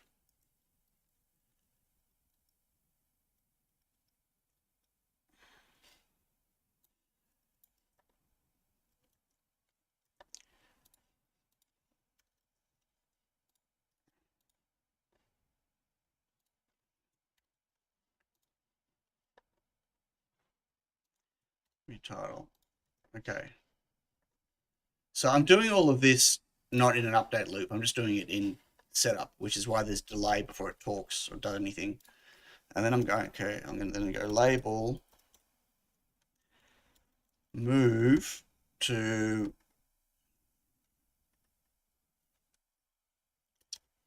10,390 after a delay of 1 second.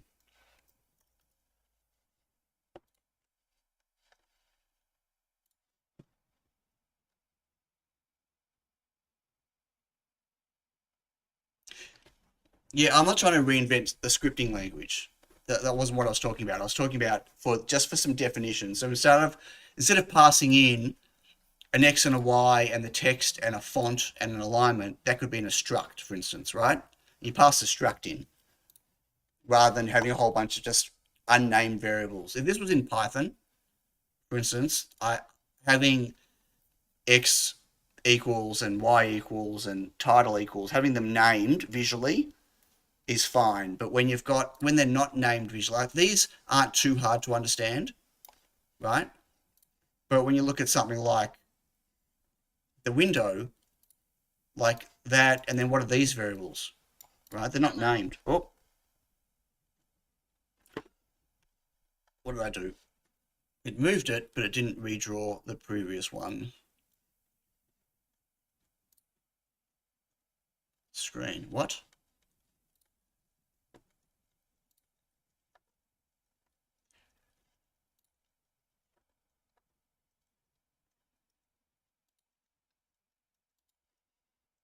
That should have redrawn the background sprite.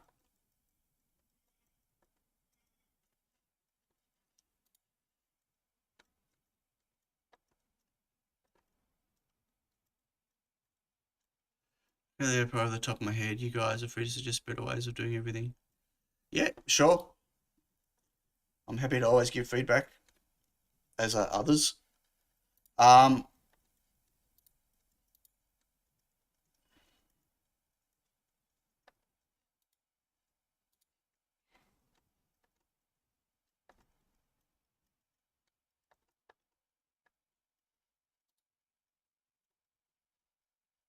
Oh, wait, I didn't do a create virtual. Good one. I never created it. Try that again. Okay. With pass in a struct is that it doesn't force you to pass all the required vars. Well, but that'd all be required in the struct. Like that'd all be in there, right?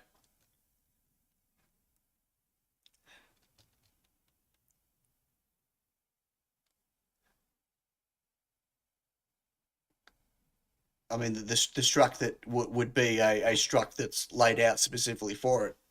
If you don't fill it in properly, then it's going to crash, or it's not going to, you know what I mean? Or it's. But yeah, but a struct is only helpful from a coding side. Okay, move it. Hello. Yay! No. So it was captured before the background, before the window. So it replaced there, and then.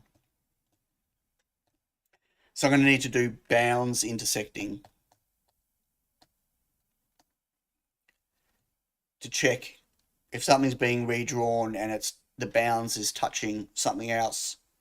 That item has to also be redrawn. Oh, fun. Oh, this is crazy going to this, like, conceptually in my head going to this level of things when at the end of the day I have no idea what people are going to want to make on the device. What I want to do, I know it sounds really stupid and a million people have done it in all different ways. My aim is to have just a time with a couple of maybe of well times on here for some places, and today's weather with a weather forecast, right? But as a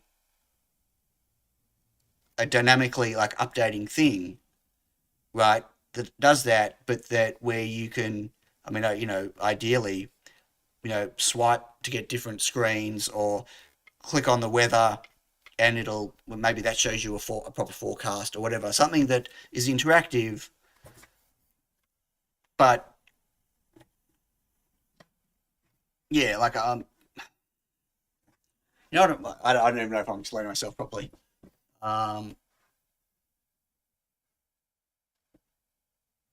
To the black PCB connected to the display by a flex power supply you build.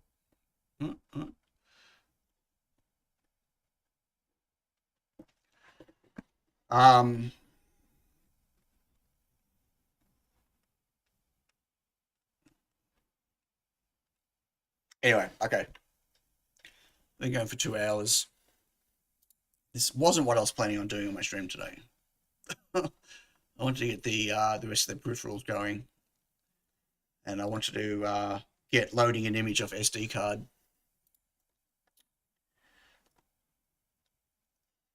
But you know,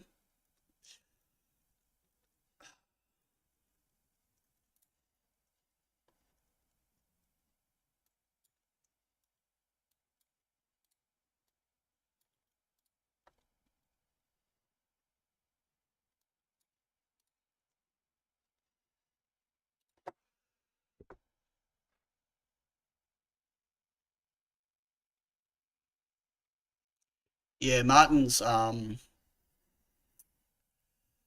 Let's find Martin's details.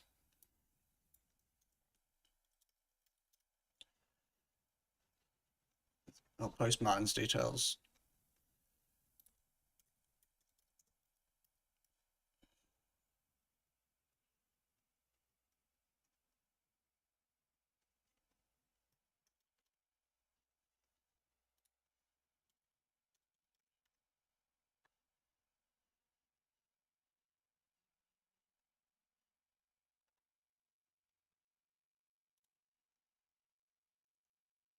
Hello. Okay, here's Martin's stuff. Oops, on Tindy. Oh, different background.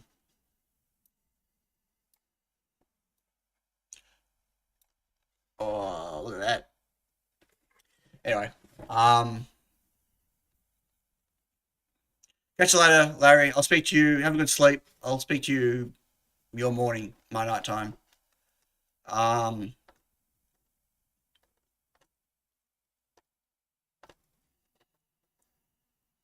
That's Martin's store. Asani Corporation. He's got a whole bunch of different ink things.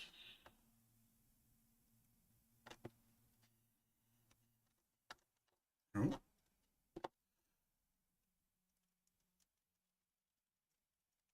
Thanks, Larry. Thanks for being so open for abuse by us know-it-alls. I'm not sure I like that background. Anyway, I think Matt's here just in time for me to wrap up the stream.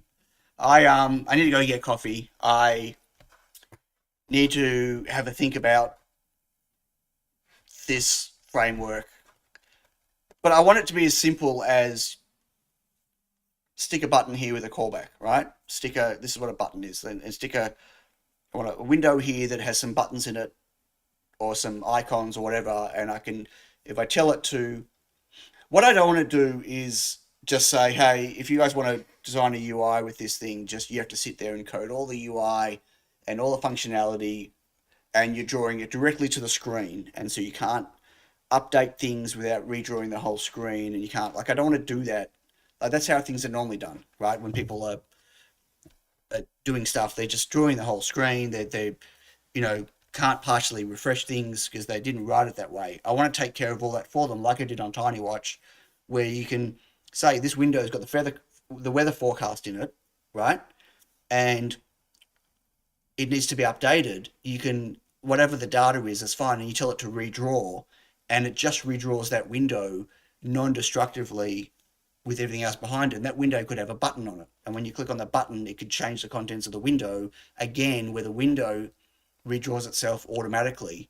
You don't have to worry about that, right?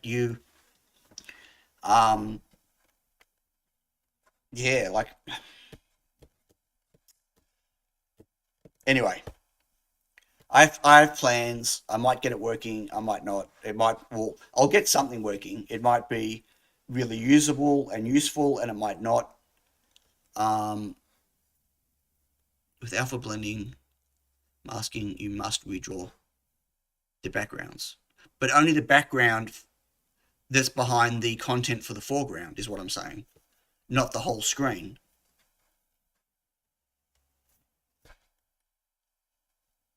Okay.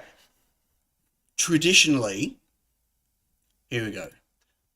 Feel free to disagree with me, AJ, but you aren't the person I'm talking about.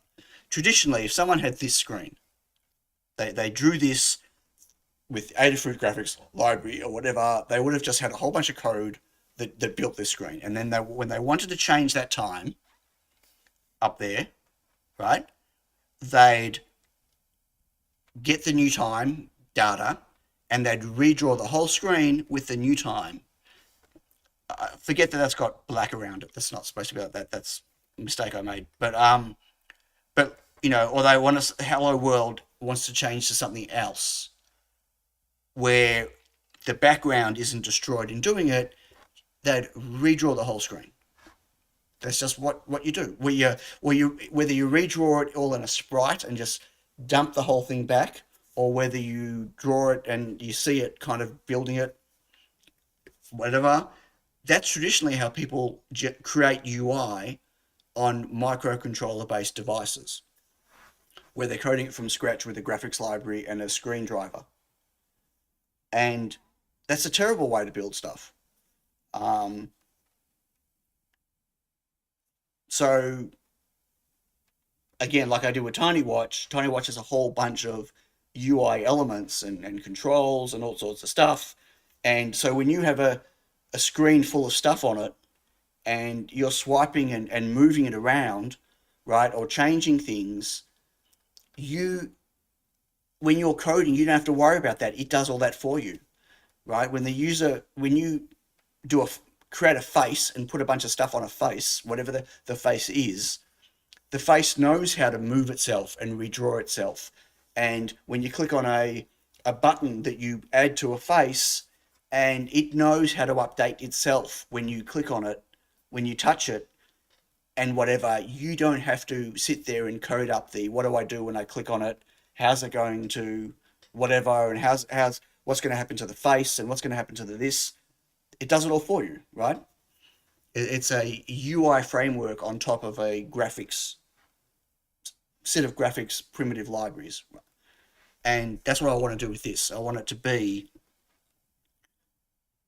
there might only just be basic things, like I'm not going to necessarily make a whole bunch of, 20 different controls and whatever, like sliders and color pickers and whatever. But, what about a pop-up keyboard, right? Pop-up keyboard that comes up that you can type and it disappears, and you can set a couple of theme things about it. I want it to be this color and whatever, but ultimately you don't have to write a whole keyboard. The keyboard is there, right? The keyboard can pop up and then disappear and without destroying what's behind it. Right? That should happen for you if there's a keyboard there. I don't expect everyone to write their own keyboard. I don't expect everyone to write their own non-destructive labels. I don't expect people to write their own, if I want to show a transparent icon, a weather icon, and I want to update the icon, I want that to happen non-destructively for the person, right? A update icon, whatever. Anyway, that's my plan. I'm sure I'm going to over-engineer like I always do, but I kind of like tinkering on this stuff, as procrastination for other things. I have some ideas about what I'm going to do with it in terms of as a case, it's really nice right now.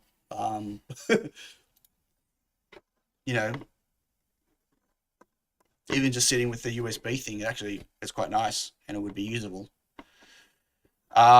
Maybe I'll just do a little, kickstandy thing here, like everyone else was wanting me to do last week, just for now, and worry about the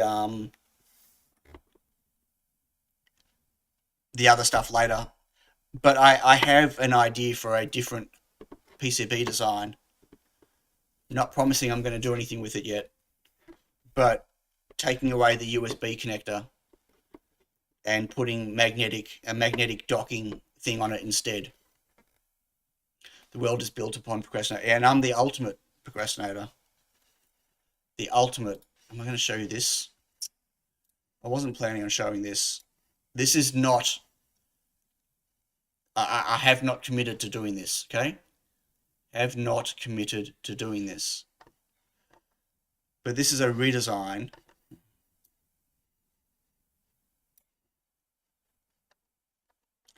This is a redesign of the board. Exactly the same functionality, but no USB connector. But it's using a 4-pin magnetic connector that could go to another 4-pin magnetic connector for docking. And so, but the problem with this is this would need a battery inside it, and the docking would be for flashing it or running off USB or charging. But talking about, oops, wrong window. These things, right? Magnetic for docking and charging. So possibly this might turn into a portable. It'd have to be bigger and thicker to be able to fit a decent sized battery in it, because it's power hungry. But then it could go into a docking station for charging and still use it when it's like this. And it could even be a flat docking thing. I don't know. So possibly it might do that. I don't know. Haven't decided. Hard mode, put them on the side for multiplexing. Yeah, no, that. Yeah, no, pass. There's no way of multiplex. There's no I/O, so you couldn't multiplex anything. You couldn't have any communication between them, because I've got no free I/O at all anywhere. So the problem is this needs to be off the screen. So the actual screen, this blue box, is the silver, the backing silver of the screen.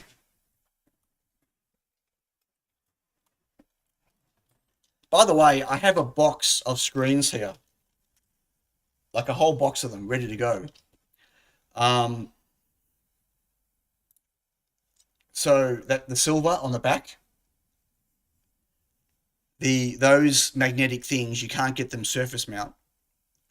They can only get them through hole, and the pins are longer than the thickness of the PCB. So the reason that's sticking down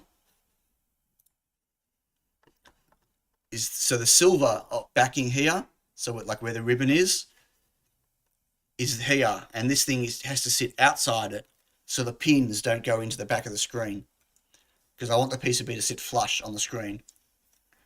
And so that's why it's hanging down like that, which is a really ugly thing. It makes it really painful to panelize. Costs go up a lot because of just the nature of the PCB and stuff. But I'm thinking of prototyping this, but I need to build a matching dock for it. Because the dock also has to have electronics in it, right? It's got to have a way to plug a USB connector in. It's got to have the matching mated magnetic thing.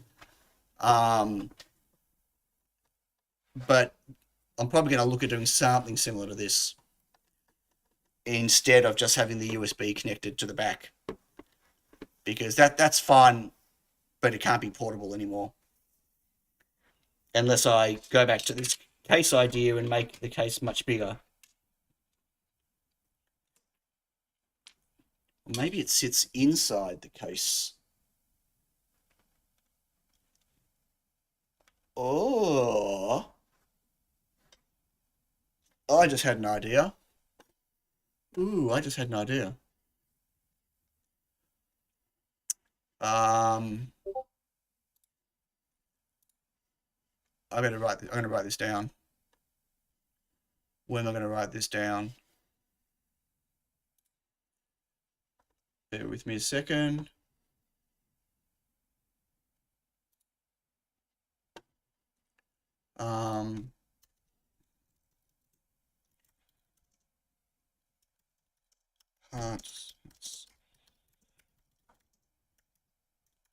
Part for bigger hinge. Okay, I'm making this really big font. Whoa, that is huge. Okay, so I don't forget. Wicked, I just had an idea. Okay, of something possibly I can do to salvage my current design. Maybe. But I don't mind the docking station idea. It just means another prototype board, more costs. But I will never recoup. Never recoup. Anyway, folks, thanks for joining. I'm sorry that was a kind of a all over the place stream. For those of you buying new Bamboo printers, good luck. Have fun. I hope you enjoy them. And for those that hate watching me code on stream, sorry. Yep. And for those telling me last week that my idea for a case wasn't going to work and it just needs a kickstand, well, you're probably right. I apologize. I stand corrected. Okay. Thanks, everyone. Have a good week. I will catch you all next week. Be safe. Have fun. Go make something.